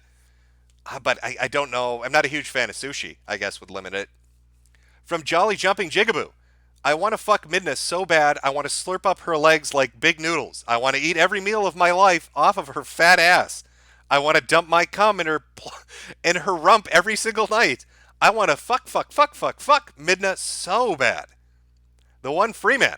This shit makes me mental shift into depression. From Ocean Redux. What's your goddamn favorite Street Fighter character? I already said I'm a big fan of Juri, and I like, I guess, Ibuki. From Senator Hitler, emo chick running a Pupper concentration camp. This is a future you chose. From Comment Man, decapitate douche. We're back to the. Okay, I think I've got them all now. I think we're caught up. Thank you for these super berries. Let me take a look. I know people in chat were like, yes, I want to see a clip from the horse fucking documentary. Let's take a look. If it's funny, well, you know what? Fuck it. I was going to end the stream, but if it's good, we'll watch it. How's that? Let's see what we got here. They did eventually meet Ken. Is this about Mr. Hands? Oh, you can tell this is old. It's got a fucking E-Bombs World watermark on it. All right, well, you know what? Fuck it. We'll watch this clip and see how it goes. 1 second here. Let me get everything set up. All right, I believe this is Mr. Hands. I'm not 100% certain, but it is called Horse Humper Bestiality Documentary from 2007 with a motherfucking enormous ebombsworld.com watermark on it. The good old days. All right, let's take a look. They did eventually meet Ken, who shares her sexual preference. Oh, we need to grab a couple handfuls of that smaller stuff. Okay. There. I'll get some of this. I was technically a virgin until I was 29 years old. I was a zoophile up until then, and I just basically didn't have much interest in other members of my own species as far as a life bond or anything. But when I met Ellie here, Why is it always fat chicks? I don't think I've seen one skinny woman into this. I haven't seen one super hot skinny chick that's into this weird otherkin furry shit. It's always a ham planet. And the dude's always rail thin, looking like a spooky, scary skeleton. It was the one person that I felt within a week, probably, after I met her. We were meant to be together. There you go. Come sit over here. Ken and Ellie met through a zoo friend on the internet. After a few weeks, they arranged their first date. Well, the first night that he came up to visit me, I took him down to the barn to introduce him to some of my horses and some of the other horses that I enjoyed at the barn. At the barn? Oh, don't you know, I took him up there, yeah. Took him up to the barn. And he fucked the horse real good. And then the horse fucked me.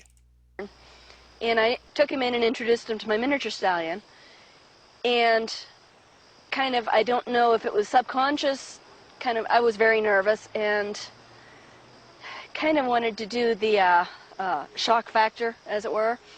My miniature stallion was dropped and masturbating when his penis is dropped and he slaps it on his belly. Holy fuck, this is a straight up horse fucking documentary. The Super Berry wasn't a lie, it's some fat chick that fucks horses. Maybe we should watch this. They call that masturbation for stallions. And so one thing led to another and I couldn't resist, so I bent down and started sucking on him. And then he tried climbing on top of me, so the next thing I know, my pants are down and I'm bending over for him and I'm like, excuse me, I can't resist. Oh, I can't resist. The animal doesn't know what you are. It has no conception of what you are as a thing.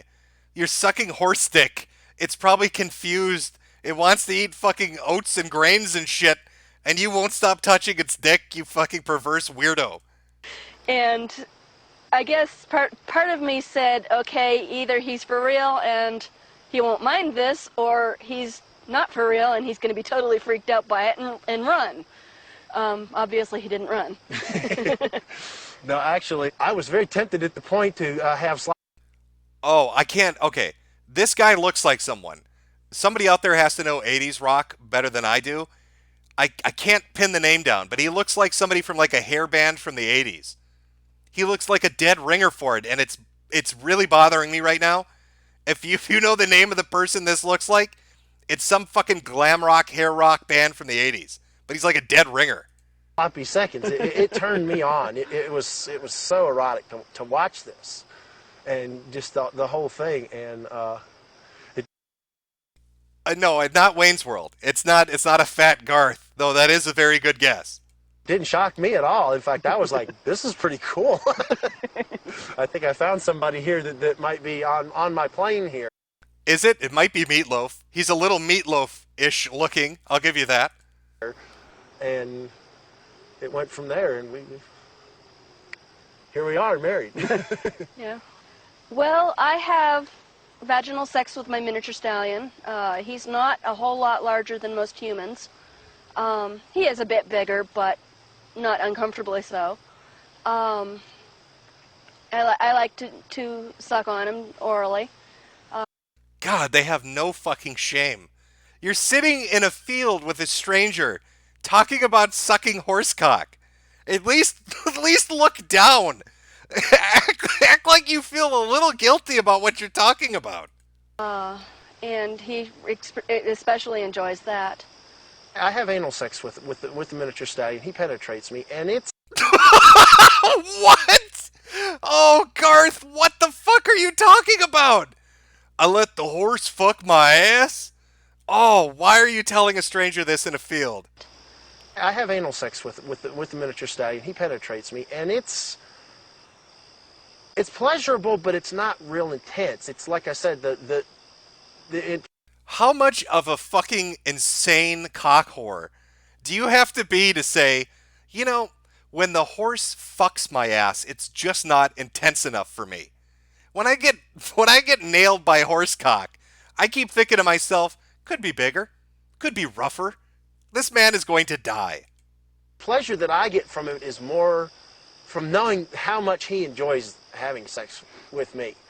He tends to tell me about it. He talks a lot. He grunts and wickers and blows in my ear, etc. And that is very erotic to me, more so than the physical sex. When he's courting me, as it were, trying to entice me to bend down or kneel down, he does a lot of I call it a hubba hubba. He just kind of goes and makes this little hubba hubba noise. I think that's horse speak for please put me down. I think when he goes, ooh, he's trying to tell you to just grab the shotgun and end it, because he doesn't want to spend the rest of his days fucking a cover band lookalike in his ass and a fat girl every time they slink into the barn, high off PCP. To me, and then once he's in, I mean, for every stroke that he does, he makes this big grunting noise. And then when he orgasms, he makes an even bigger grunting noise. And he tends to like to hold on with his teeth, and I actually have some scars on my back from where he... Yeah, you have scars on your back, you fucking retard, because the horse is trying to get you off of him. The horse doesn't want to fuck you. It's biting you to get you to go away. If you ever walk around behind it, he's going to kill you by kicking you in the skull. He's bitten onto me, just hanging on. They do the same thing with mares when they have sex. And only mares have fur to hang on to. He tends to get a big chunk of skin with me. And that can be quite painful. This dude is talking about a horse ripping his skin off while it fucks him in the ass. Like it's nothing different than talking about his favorite TV show. But usually I don't even notice until after the fact because I'm so caught up in the moment. And then I get up to the house and Ellie says, "Oh, I see you've been down fooling around. You've got a big bite mark on your back again." Somebody said the whole documentary is up on YouTube. I don't know. I'm feeling a little nauseous. I don't know. I don't know if we want to go down this. Oh, what is this? There's a related clip called Maregasm. Hello. Oh, okay. No, it's not from the same. It's not from the same thing. But of course, oh, what is this going to do to my recommended list? Oh God, what is this going to do? I'm going to get all sorts of suggestions I don't want. Let me see if that guy listed what the full name of this shit show was. Where is it here? I don't know if he just linked the clip or if he had the whole thing. 1 second here, chat. Here's a clip from the Horse Fucker documentary. Whole thing is on YouTube. Pastor Bates was the person that threw that up there. If you can find the link to the whole horse fucking documentary, maybe we'll watch it. I want to see one of them die from getting kicked in the head. I'll be honest with you. I'll give it a second for it to catch up. Maybe Pastor Bates will throw up the full link for us. I don't think it's actually called Horse Fucker, the documentary. Maybe that's what it's called. We got a few more here. I'll read them in the meantime. Kaiser Split Dick, Leviticus 18:23. Nor shall you mate with any animal to defile yourself with it, nor shall any woman stand before an animal to mate with it. It is perversion. From Welded Visor. Jim, you've probably already seen this, but I thought this was one they had linked originally. As seen on TLC, go figure. Oh, is this the full link? I don't know. Let's see. Hold on 1 sec. Let's see what this is. Nope. Very nice. Nicely done. You got me. Got me. Nailed me. Am I going to get 1,000 Rick rolls in a row here? Maybe. Living the life. Good old days. No, I'm not seeing it. Let's see. Oh, maybe we'll call it a day here, I guess. One last one from some fucking guy. Oh no, I already read that one. So okay, we're all caught up. We're good. If somebody could find the full horse fucking documentary, link it to my friend Mr. Anti-Bully on Twitter, and we will watch it tomorrow for all the horse fucking excitement from cover rock band guys that look like, I don't know. Somebody said Bret Michaels. Somebody said Alex. What is it? Alex Rose from Guns N' Roses. I don't fucking know. He looks like somebody though, and it's driving me nuts. Legit. All right, I'll check this last link. We'll see if this is it. If not, you're not gonna bully me. Only speaks to people. Oh God, is this might actually be it? All right, hold on. Let me just look through it. Oh my God, somebody did find it. Wow. All right. Thank you, Alex and Draw. Oof. I don't know. Are we watching the horse fucking documentary, chat? I don't know if we're gonna do. It's the real horse fucking documentary. Oh, okay. You're asking a lot from me here. You're asking a lot from me to watch this horse fucking documentary. But it's piqued my interest because these degenerate fucks have no shame. All right, I'll tell you what. We'll watch it. If it's shit, we'll just I'm gonna call the stream. If it's good, we'll watch the whole thing. But I'm gonna need a drink for this because yeah. So let me put on some music. Go use the bathroom. Grab a drink yourself, and fuck it. We'll watch perverted retards fucking horses. Because why not? A little music for the background, and I will be right back. We'll start in like 2 minutes.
Okay, chat.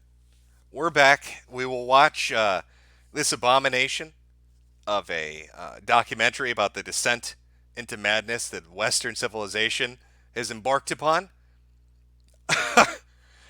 I don't know how it is, but it is 49 minutes long. It is called Animal Passions, and it sounds like it was made by British people. So we'll see how it goes. Also, as a side note, I noticed a lot of dancing gifs. I realized you could use the little unicorn sparkles or whatever the fuck they are to get more emotes. So I have another open slot. I'm going to try to get a few more.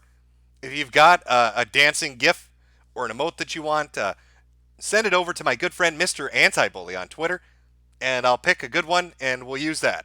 So, just as a little aside, let me get this set up and we will jump into this abomination of a fucking. I don't know. They're so proud of their degeneracy. It's really bizarre.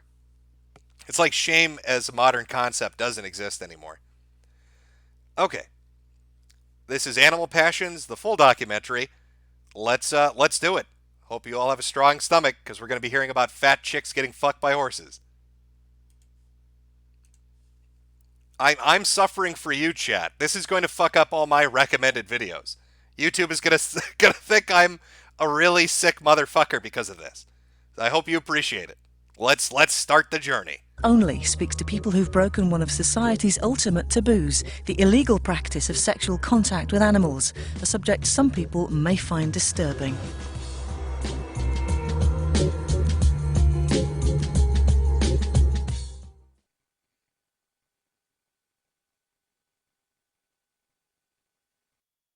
In most of the Western world, I like how they have to put that up in case, hey, disclaimer, guys. If you didn't know, fucking horses is bad. But let us just remind you, you shouldn't be taking horse cock up your ass. It might be illegal.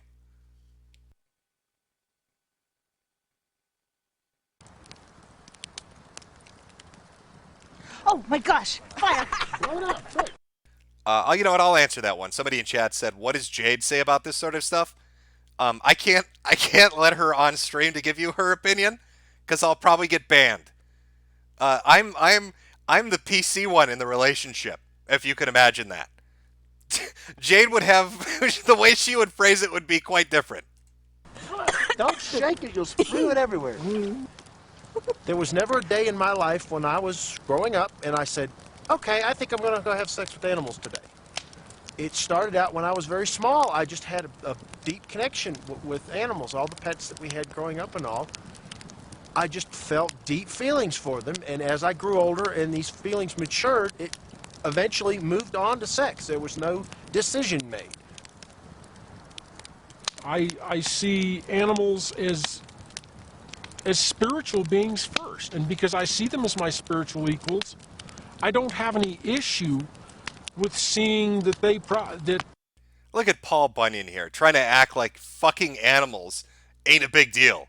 We're spiritual beings on an equal playing field.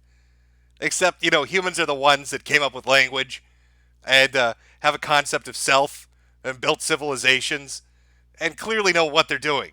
But no, we're on an equal playing field here together. So when I fuck my horse, there ain't nothing wrong with it. They have the same needs that I have, which is to eat, to enjoy their bodies, and to love and to be loved. I've been with animals. I've been with humans. I love to be with both. Christopher Spencer. Why does Spencer keep getting brought up when we're looking at all this animal fucking shit? First we had that furry bitch talking to Richard about wanting to get into the white ethno-state. And now we've got a long-lost relative, Christopher Spencer, filming documentaries about horse fucking.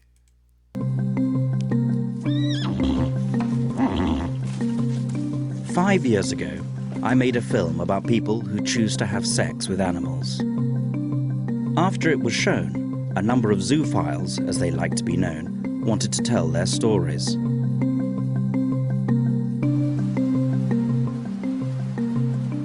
Can't go by a group of horses without taking a real close look at them. Look at these fucking sex offenders. Look at them. They're stalking victims. 3 horny dudes letting their erections lead them to a fucking fenced-in area. guessing they're all there salivating, licking their fucking degenerate lips, thinking about what horse they're going to molest. These people aren't into the majesty of nature. They don't think horses are, cool animals that they can ride and help out on the farm. They are thinking of sex and sex on spiritual being and love my ass. You're horny, filthy degenerates. Let's not kid ourselves. And wondering. Great many thoughts. Yeah. There's a black one there with a big blaze and a couple white socks. Of course, the fucking perverts want the big black horse. Oh, the horse cock isn't big enough. We need the big black horse cock. We gotta take this to an absurd level. She's nice. Oh, hello. Hello, bud. Hello, pretty boy. Sweetie. Easy, easy. Cool. Please do come visit. Cameras are down. Hey, baby. Oh, this is creepy as fuck. Imagine if they were pedophiles and they acted like this is actually how pedophiles act with children. Hey there, pretty boy. Come on, you want some candy? Oh, you want to come in my candy van? Come here, horsey. Oh, you want some hay? Oh, it's just fucking weird. Hello, pretty one. Hello. Wow. Now this is a rush. Ah, yes. A piece of ecstasy. This is the most incredible turn on when I'm approached like this. It is the most incredible turn on. Ooh. This is a pretty girl here. She's an Arabian. This is so fucking creepy. That's a pretty girl. She's an Arabian. I'm getting so turned on by these fucking horses. I just want to get naked and start fucking them. This is the first time that they've spoken openly about their secret desires. If they found a field full of horses, it may be a while. Oh, I know Ken. He scritches the ponies for hours on end. They wanted to show me a strange and often shocking sexual subculture. I was surprised to find these passions were not limited to lone individuals. I wish I was as sexy as Amara is sometimes. They included... I wish I looked like a horse so my husband would fuck me. That is the most depressing thing I've ever heard a woman say. I wish I looked like a horse so my husband would have a sexual interest in me as a person.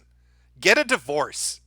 Women, couples, and even animal relationships within families. That good? We can get it kind of juicy. It'll soak it up if we put it back in the fridge. Okay. Yeah, and then the questions are, well, is it the same as with a man? Is it as good as with a man? No, better. Well, it depends. Well, it depends on the dog, depends on the man. A lot of human men just they don't like foreplay. Mm-hmm. Dogs love foreplay. They love to have... Oh, she's fucking the dog, too. I bet this fat bitch has a fucking cupboard full of peanut butter. Oh, the stench in the house must be horrific. Smells like warm peanut butter and tuna. Horse cum everywhere. Oh, God. Holy shit, that's wretched. Have a good time. They love to have sex. I just thought, should I add some mushrooms to the salad, too? Yeah, you could probably I'm do gonna add some to in the sauce and That's some what I was in going to do. For most people, the idea of sex with animals is revolting. So I wanted to find out why people become zoophiles, and why this form of sexuality, above all others, remains taboo. I started with the question, what exactly is zoophilia? Zoophilia is one of the 40-odd paraphilias. And para means...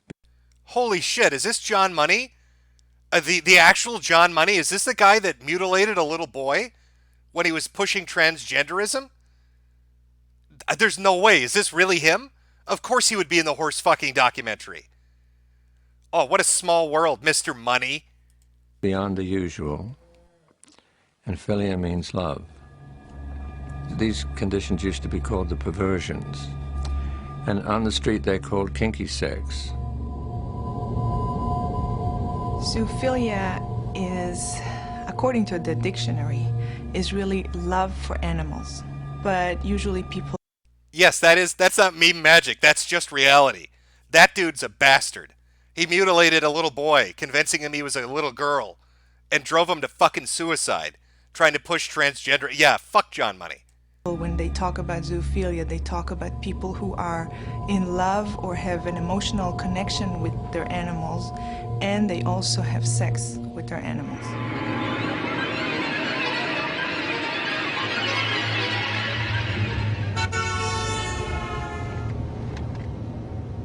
He died in 2006. How old is this? This was... When did this come out? The clip we saw was from 2007. So it probably means... This might have been filmed right near his death. I don't know if that's... It'd be too weird for it not to be him. John Money... hold on. I have to look into this. This is a little too weird. Let me check something. Let me just check, because that's going to bother me now. When was Animal Passions? From 2004. If John Money died in let me check here. I'm almost certain that's fucking him. Holy shit, it is him. That is him. That is John Money. That is actually him. He was in a horse fucking documentary before he died. That's him. That is absolutely him. Okay. All right. Mystery solved, chat. Dude, small world. Okay. Let's get back to this degenerate shit. Fucking hell, man. All right, here we go. My first introduction to zoophilia came when I met Mark. Friends riding with me used to drive them nutty. It's going along, and all of a sudden I'd back off the gas. I might even put on the brakes. Wow, look at her. And they snap their heads around. What? Where? Then they realize, oh, damn, it's a horse. Shouldn't say that unless it's some girl in a bikini. He's had sexual relationships with animals for 40 years. There's a horse up there on the right. You tell if it's male or female. A recent illness has left him partially blind. How much do you want to bet he got fucked so hard by a horse that it blinded him? That's why they don't want to go into specifics about what that illness was. A recent illness, an infirmity, an injury has left him partially blind. Did the horse cock punch his eye out? Is that what happened?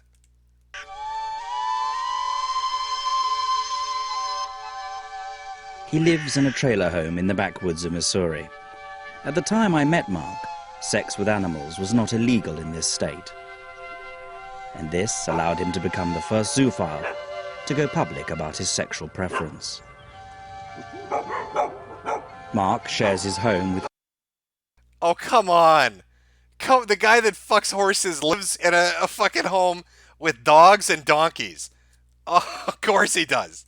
Horses, dogs, donkeys, and Pixel.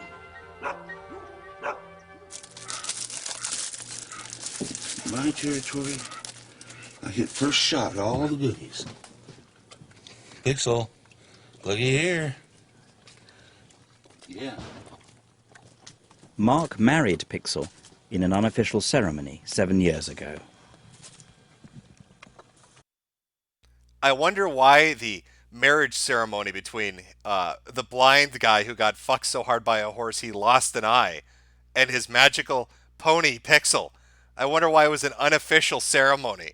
Do you mean the local judge wouldn't officially do it for you? Really? I love Pixel. She's gorgeous. My God, that is a beautiful little pony.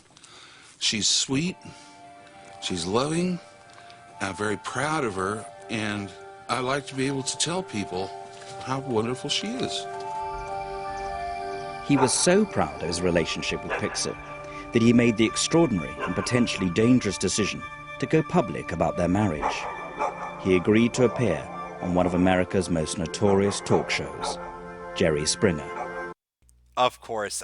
God, please please Springer, I know you host shit shows and I love them, but please tell me that you shit on the guy that married a donkey.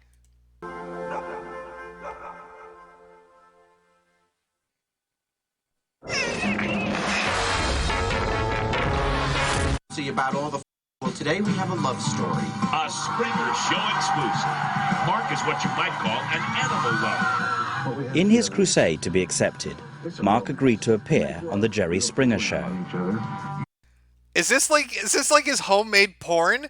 He blindfolds himself? That's how he got the injury. Oh, I bet that's how it happened. He blindfolded himself and thought he was going to get fucked in the ass, but he was facing the wrong way and never saw it coming when the 14-inch donkey cock punched through his skull. Meet the man who married his horse. And you are having intimate relations with a beast. I wasn't taking A for an answer. I married a horse. As soon as the audience saw what was coming up, welcome his wife, and here comes a pony. Well,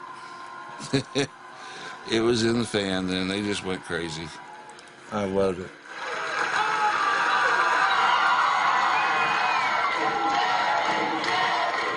Jerry, well, at one point he says, I think I'm going to vomit. If I'd been faster on my feet, I would have replied, hey, it's your show. How does that feel, bro? you made the Jewish talk show host who deals with the most degenerate dregs of society want to vomit. You made Jerry Springer physically ill with your disgusting behavior. Go ahead. This is pretty sick, isn't it? What do you mean? Okay, hey. America never got to see Mark. The show was pulled, judged too controversial even for Springer. In Mark's hometown, rumors and jokes soon spread.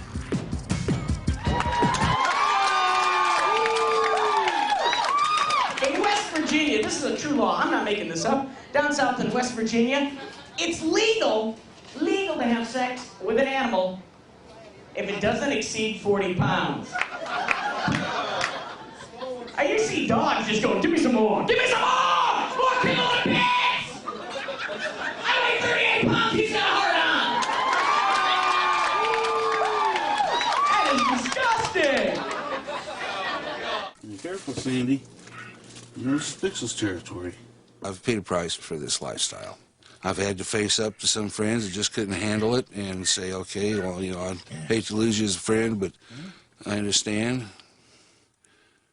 I'm sure that I would see my children much more often than I do. They claim they're okay with it, and I think they are, but they don't really want to talk about it. Don't like to be reminded of it too much. Yeah, I'd imagine most kids don't want to be hanging out with their pals and be like, hey, so I visited my dad, the horse fucker, last weekend. Oh, we talked about football, about the weather, about his wife, the donkey. They understand it's a part of me. Mark continues to promote a positive image of zoophilia. Oh, Red Dog's coming up this way. Oh, yeah? He spends hours each day on the internet, talking to other zoophiles from around the world. Is that the trucker that stopped here a couple months ago? Here they can communicate without fear of their identity being given away. The internet, I think, has been a major importance in the forming of anything that could be described as a zoo community. Before that, contact with other zoos was extremely difficult. Your best friend could be boffing the beef on the side, and you'd never know he was a zoo unless he told you.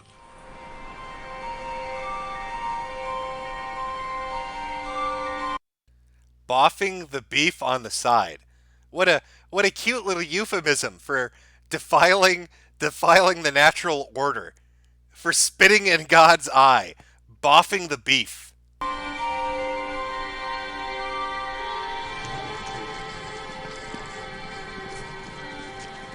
I was surprised to find that no one has a clear idea of how many zoophiles there are. The only published data was by sexologist Alfred Kinsey. His survey in the 1950s only looked at bestiality, one-off sexual acts with animals.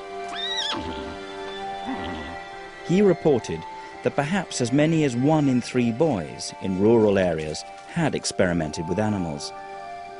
But his research has since been discredited. Yeah, that's a real nice statistic. I don't believe that for a second. You're trying to tell me 1 in 3 boys have had sex with animals? No, I'm not believing. I believe that about as much as the 1 in 4 women have been raped on college campuses. Nice bullshit number you pulled out of your ass. Why don't we bring John Money back on? He can tell us how this is totally natural to fuck horses and how we should chop our cocks off, because that's a good idea. To get a more accurate picture, the Institute for the Advanced Study of Human Sexuality in San Francisco conducted a survey of over 100 zoophiles. The people in my study, some of them, not all of them, but some of them see their relationships with animals as very unique. They really love their animals. Some of them treat the animals as a spouse, as a significant other. When I asked them to list down what is their marital status, I had 2 or 3 people. Do you think these people are banned from rodeos? Like, people in the area have to know what they're up to. I can't imagine they're allowed near other people's farms. Some psychologists believe that events in early childhood determine our sexual development. Everybody has a love map, and it's very easy for them to go wrong. What makes one boy or one girl's love map develop so as to end up being zoophilic instead of just ordinary? Oh, take a look at the face of evil. Yeah, tell us about little boys' love maps, you disgusting piece of shit. Nobody knows. However, if I try to reconstruct it in the case of a zoophile, that in early infancy, this person was extremely deprived of tactile stimulation, which babies really need. And I've heard that story particularly from a woman paraphile who was kept locked away a lot of the time in the basement, and she was sexually molested by her uncle. She had been born of incest herself, and that was kept strictly undercover. And the only consolation she had in life was this little dog, and she would put it between her legs. And when she got fully grown, she liked it much better than her husband's form of sex. So you have a poignant story of how somebody could easily... Poignant. That's how he describes that story. Poignant. I have a story about a girl that was born from incest and molested by her uncle and went on to fuck a dog. Poignant is how Mr. Money describes that. Easily be switched along the path of zoophilia. And incidentally, nobody would ever live next door to that lady and guess it. She otherwise passed as a normal mother and housewife.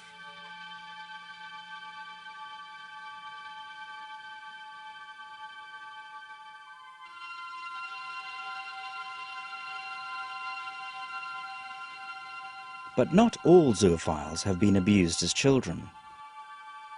For Mark, his interest began with simple adolescent curiosity.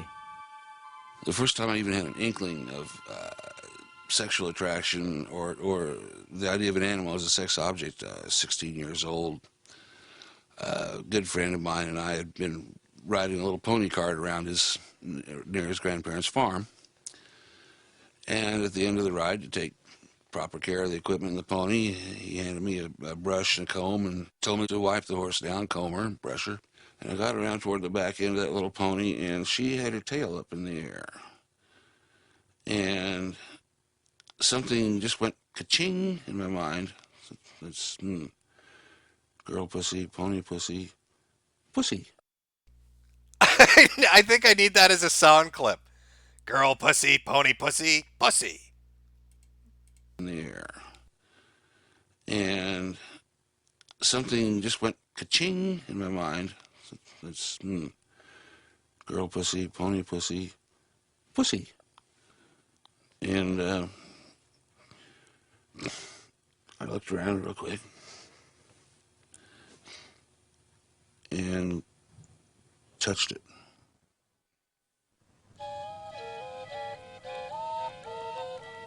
Well, here I was. I'd been trying to do all the right stuff, ask girls out to the right movies, and of course, well, they were busy. Maybe try to get them to go out and eat a burger and shake or something like that. Well, they're busy, but, ask me again sometime. So is he trying to really convince us that because Cindy Lou turned him down for a date, that's why he started fucking horses? Okay, yeah. Yeah, if only the girls in high school would have dated me, I wouldn't be married to a donkey today. And sometime never came. So when I actually went out and had intercourse with that pony mare, I didn't feel that I was being weird. I felt that I was being superior. It sounds horrible. It's a personality flaw and so forth, but yeah, I thought I was being superior. Yeah, I outsmarted the system.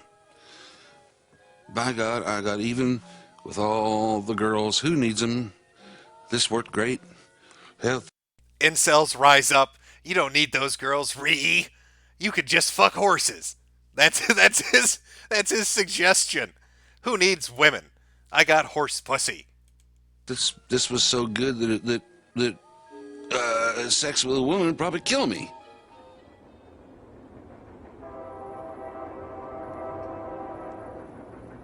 Isaiah said, "Woe to those who call evil good and good evil."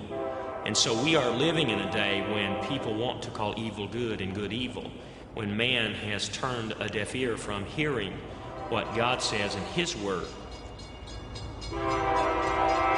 Take not thy Holy Spirit. Oh Lord Jesus, I pray God this. Now I'm amazed that they don't combust when they walk through the threshold of a church.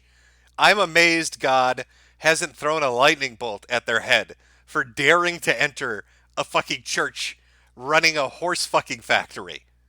Morning that you would just create a new heart in us today, Lord.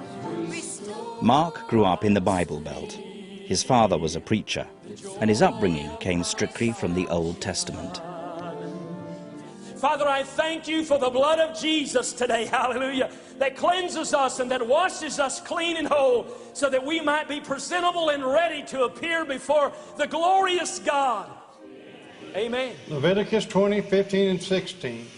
If a man lie with a beast, he shall surely be put to death. Oh, he fucking knows. Oh, he knows. I'm looking at you, Mark. Read Leviticus. God said I should stone your fucking heathen ass right here in this church. It's right here in the good book, Mark. Everybody look at Mark. He fucks horses.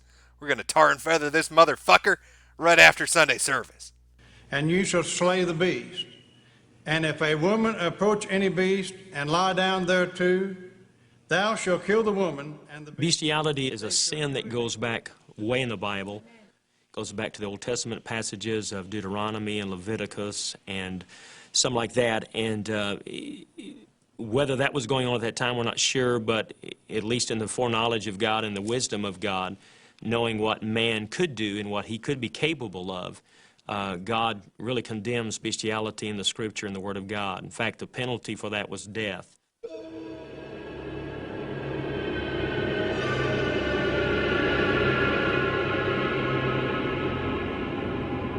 Pre-Christian, pagan cultures were openly fascinated with sexuality in all its... I love how they're setting this up as a religion. I like this. Heathen pagans, fucking horses. You gotta purify them. You need to go a little 40K on these motherfuckers, is what I think the documentary is trying to tell us. ...forms, and often worshipped the image of animals. They saw less distinction between human and animal. They believed in hybrid creatures, the offspring of interspecies sex. Here, half man, half goat.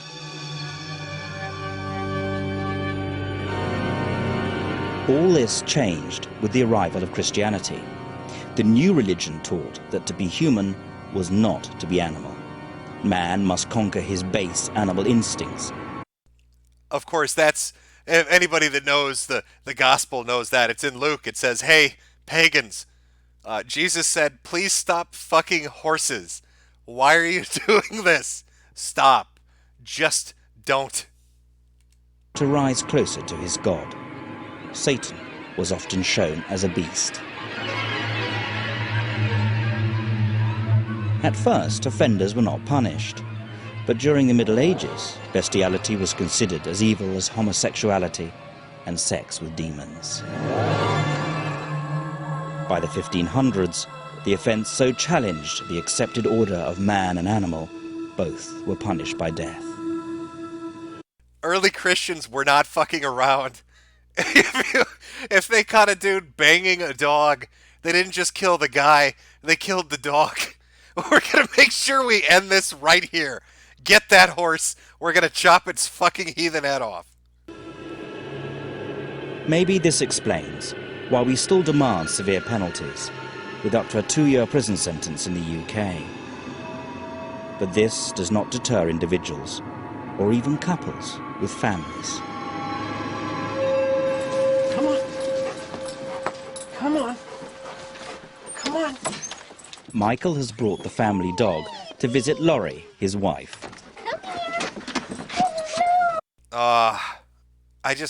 Just the thought of what they're doing to that poor thing. Fucking hell. There's my baby. Oh. Laurie and Michael are now separated, but for 25 years they shared their lives with 2 children and various animals. Say hello. It's been 3 months since Laurie has seen her lover, baby Golden. Kisses and hugs. You are such a... When they broke up, they decided the dog should stay with Michael. To watch our golden retriever and her interact is just awesome because, I mean, he just adores her and she loves him, and it's really cool. It's just really neat. Oh. White boy's blown the fuck out. How can you even compete with the pupper? Huh? Look at your wife. Oh, she knows who the real man is. Look at him, sulking over there. Can't compete with that golden retriever, can ya? Can ya, white boy? I just love you. I miss my baby. Oh.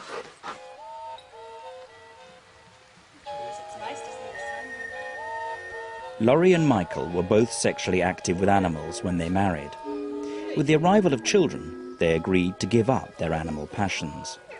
But after a few years, Michael found this too difficult. What is with this fucking pan flute music shit? I feel like I'm taking drugs or something. It's like this really creepy fucking music. It fits. I mean, it's a great musical choice. I feel like I'm watching a horror movie.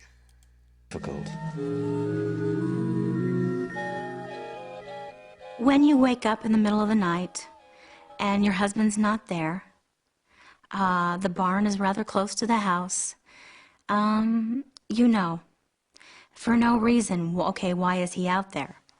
And a wife usually knows. I wasn't aware that my wife was aware that I had reestablished my intimate relationship with my mare. It was just, I was trying at that time to be true to myself and the loved ones in my life. And you know what? I can tell you how your wife knew what was up. I know how she knew. In fact, there's a song that pretty much explains exactly how your wife figured out you were having sex with your horse. Let me see if I can find this amazing song.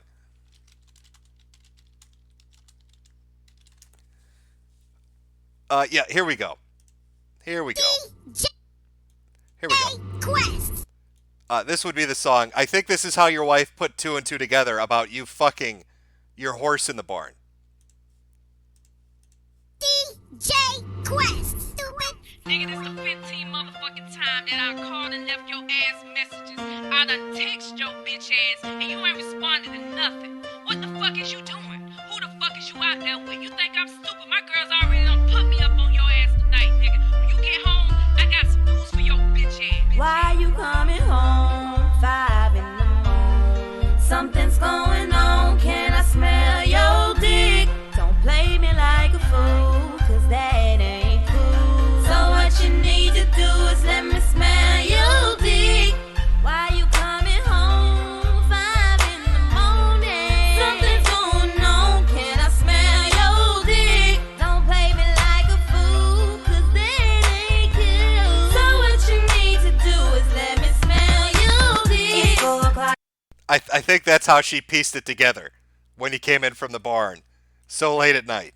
That would be my guess. All right, let's go back to the degenerates screwing animals and not feeling guilty about it at all. sometimes juggling those things is no small task. It was a very difficult situation. It's like, fine, you want to be with her, then be with her. So I would get resentful and remove myself out of the, the triangle. Hey, come on, get out of the stickers. Come on. Because of the sexual tension and the secrecy, I wanted him to tell me. And so he started to pour all this out of the pain that he had gone through. And, you know, it became very honest. He told me about all the relationships. He really Yeah, that's right, Chad. Deepest lore. The reason she made that song, and that's Jordan Peterson. All right, he doesn't believe anything he's telling. Any of the shit that he espouses. He's just telling you to wash your balls, Bucko, because he knows those bitches be smelling your dick. He's trying to do you a solid. All right. Peterson understands you want a little bit of tail on the side, so he wants you to wash those balls so your girl doesn't know when she smells your dick. really for the first time expressed how deeply he felt and how much his love was for horses. Michael and Laurie agreed to bring back Michael's mares into their relationship. What was interesting, though, and this is because of how we can be in our relationships, we can be very possessive. And a real loving relationship is not about possessing another living soul. And she says, well, I got to come out and watch. And I went, oh. And I've discovered that in that respect, with the proper people, I'm not ashamed of that also. I was a bit intimidated because knowing how emotional my wife can be about some things, I thought, oh gosh, if she loses it during this can get ugly. Okay, I think I might have hit my limit on the amount of degenerate shit I can watch in one sitting. And these people, they don't even care. They just don't even fucking care. They're unrepentant in the shit that they're doing. We'll watch the other half of this. It's about halfway done. It's 50% of the way done. We'll watch the other half of the horse fuckers tomorrow. I need a break from this. This is the fact that John Money is in this is just priceless, I guess. Why should I be surprised? Of course he's in it. Of course John Money would be front and center in this abomination. We will watch the rest of it tomorrow. I need a palate cleanser. I need to go play some Metro and kill things. I think it's the only way I'm going to get through it. There were a few more super berries. I'll read those, and then I'm going to play some outro music, and we'll finish up the rest of this just abomination hellscape world shit tomorrow. From rig number 438642, you said my name wrong. It's 438642. We ever perform a big op or something similar to BG Kumbai with Fox? What video do you recommend to get someone into your channel? I recommend nothing. If they're interested, they're going to watch. If they're not, they're not. From Flesh Gordon, you ever get those photon tapes? No, I'm waiting to hear back from the guy that said he had them. It's pretty much still up in the air. From Senator Hitler, don't these people know this is how AIDS started? Jesus Christ. Get ready for horse AIDS to wipe out Middle America. Just like macaque-originated AIDS wiped out Africa. And don't think it's only homos this time. From Motorola 762, I hate with a burning passion that the monster is held up as a gender genius. From Hamsternaut, Jim, you see the pony play guys. They dress up in horse harnesses and pull fat chicks around in buggies. We'll watch that tomorrow. Weld Advisor, how would you like to be the documentary maker, being around all these degenerates and knowing they're all leaking with horse jizz? I pity them.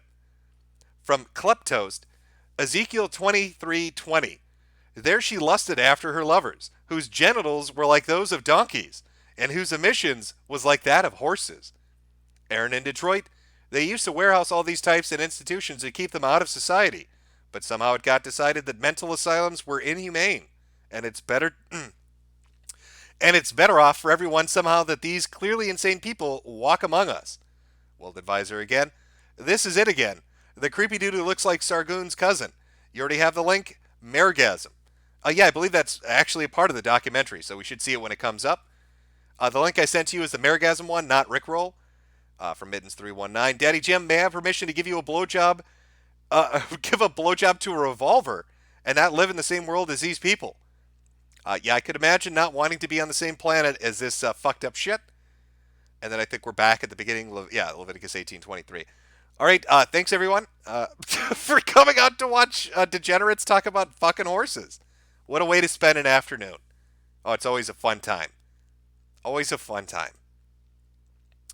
I don't even know I don't know what song to play as an outro to this. I'll be honest with you. We need some pure autism. We need some wholesome autism to just make this go away. Need something down to earth, just family-friendly autism. So I think I got the perfect thing. We'll watch the rest tomorrow. Have a good night, and don't let these people near your animals. And if you have a farm, put up barbed wire fences to keep them the fuck away. You spin me right round, baby, right round, like a record, baby, right round, round, round. You spin me right round, baby, right round, like a record, baby, right round, round, round. You spin me right round, baby, right round, like a record, baby, right round, round, round. You spin me right round, baby,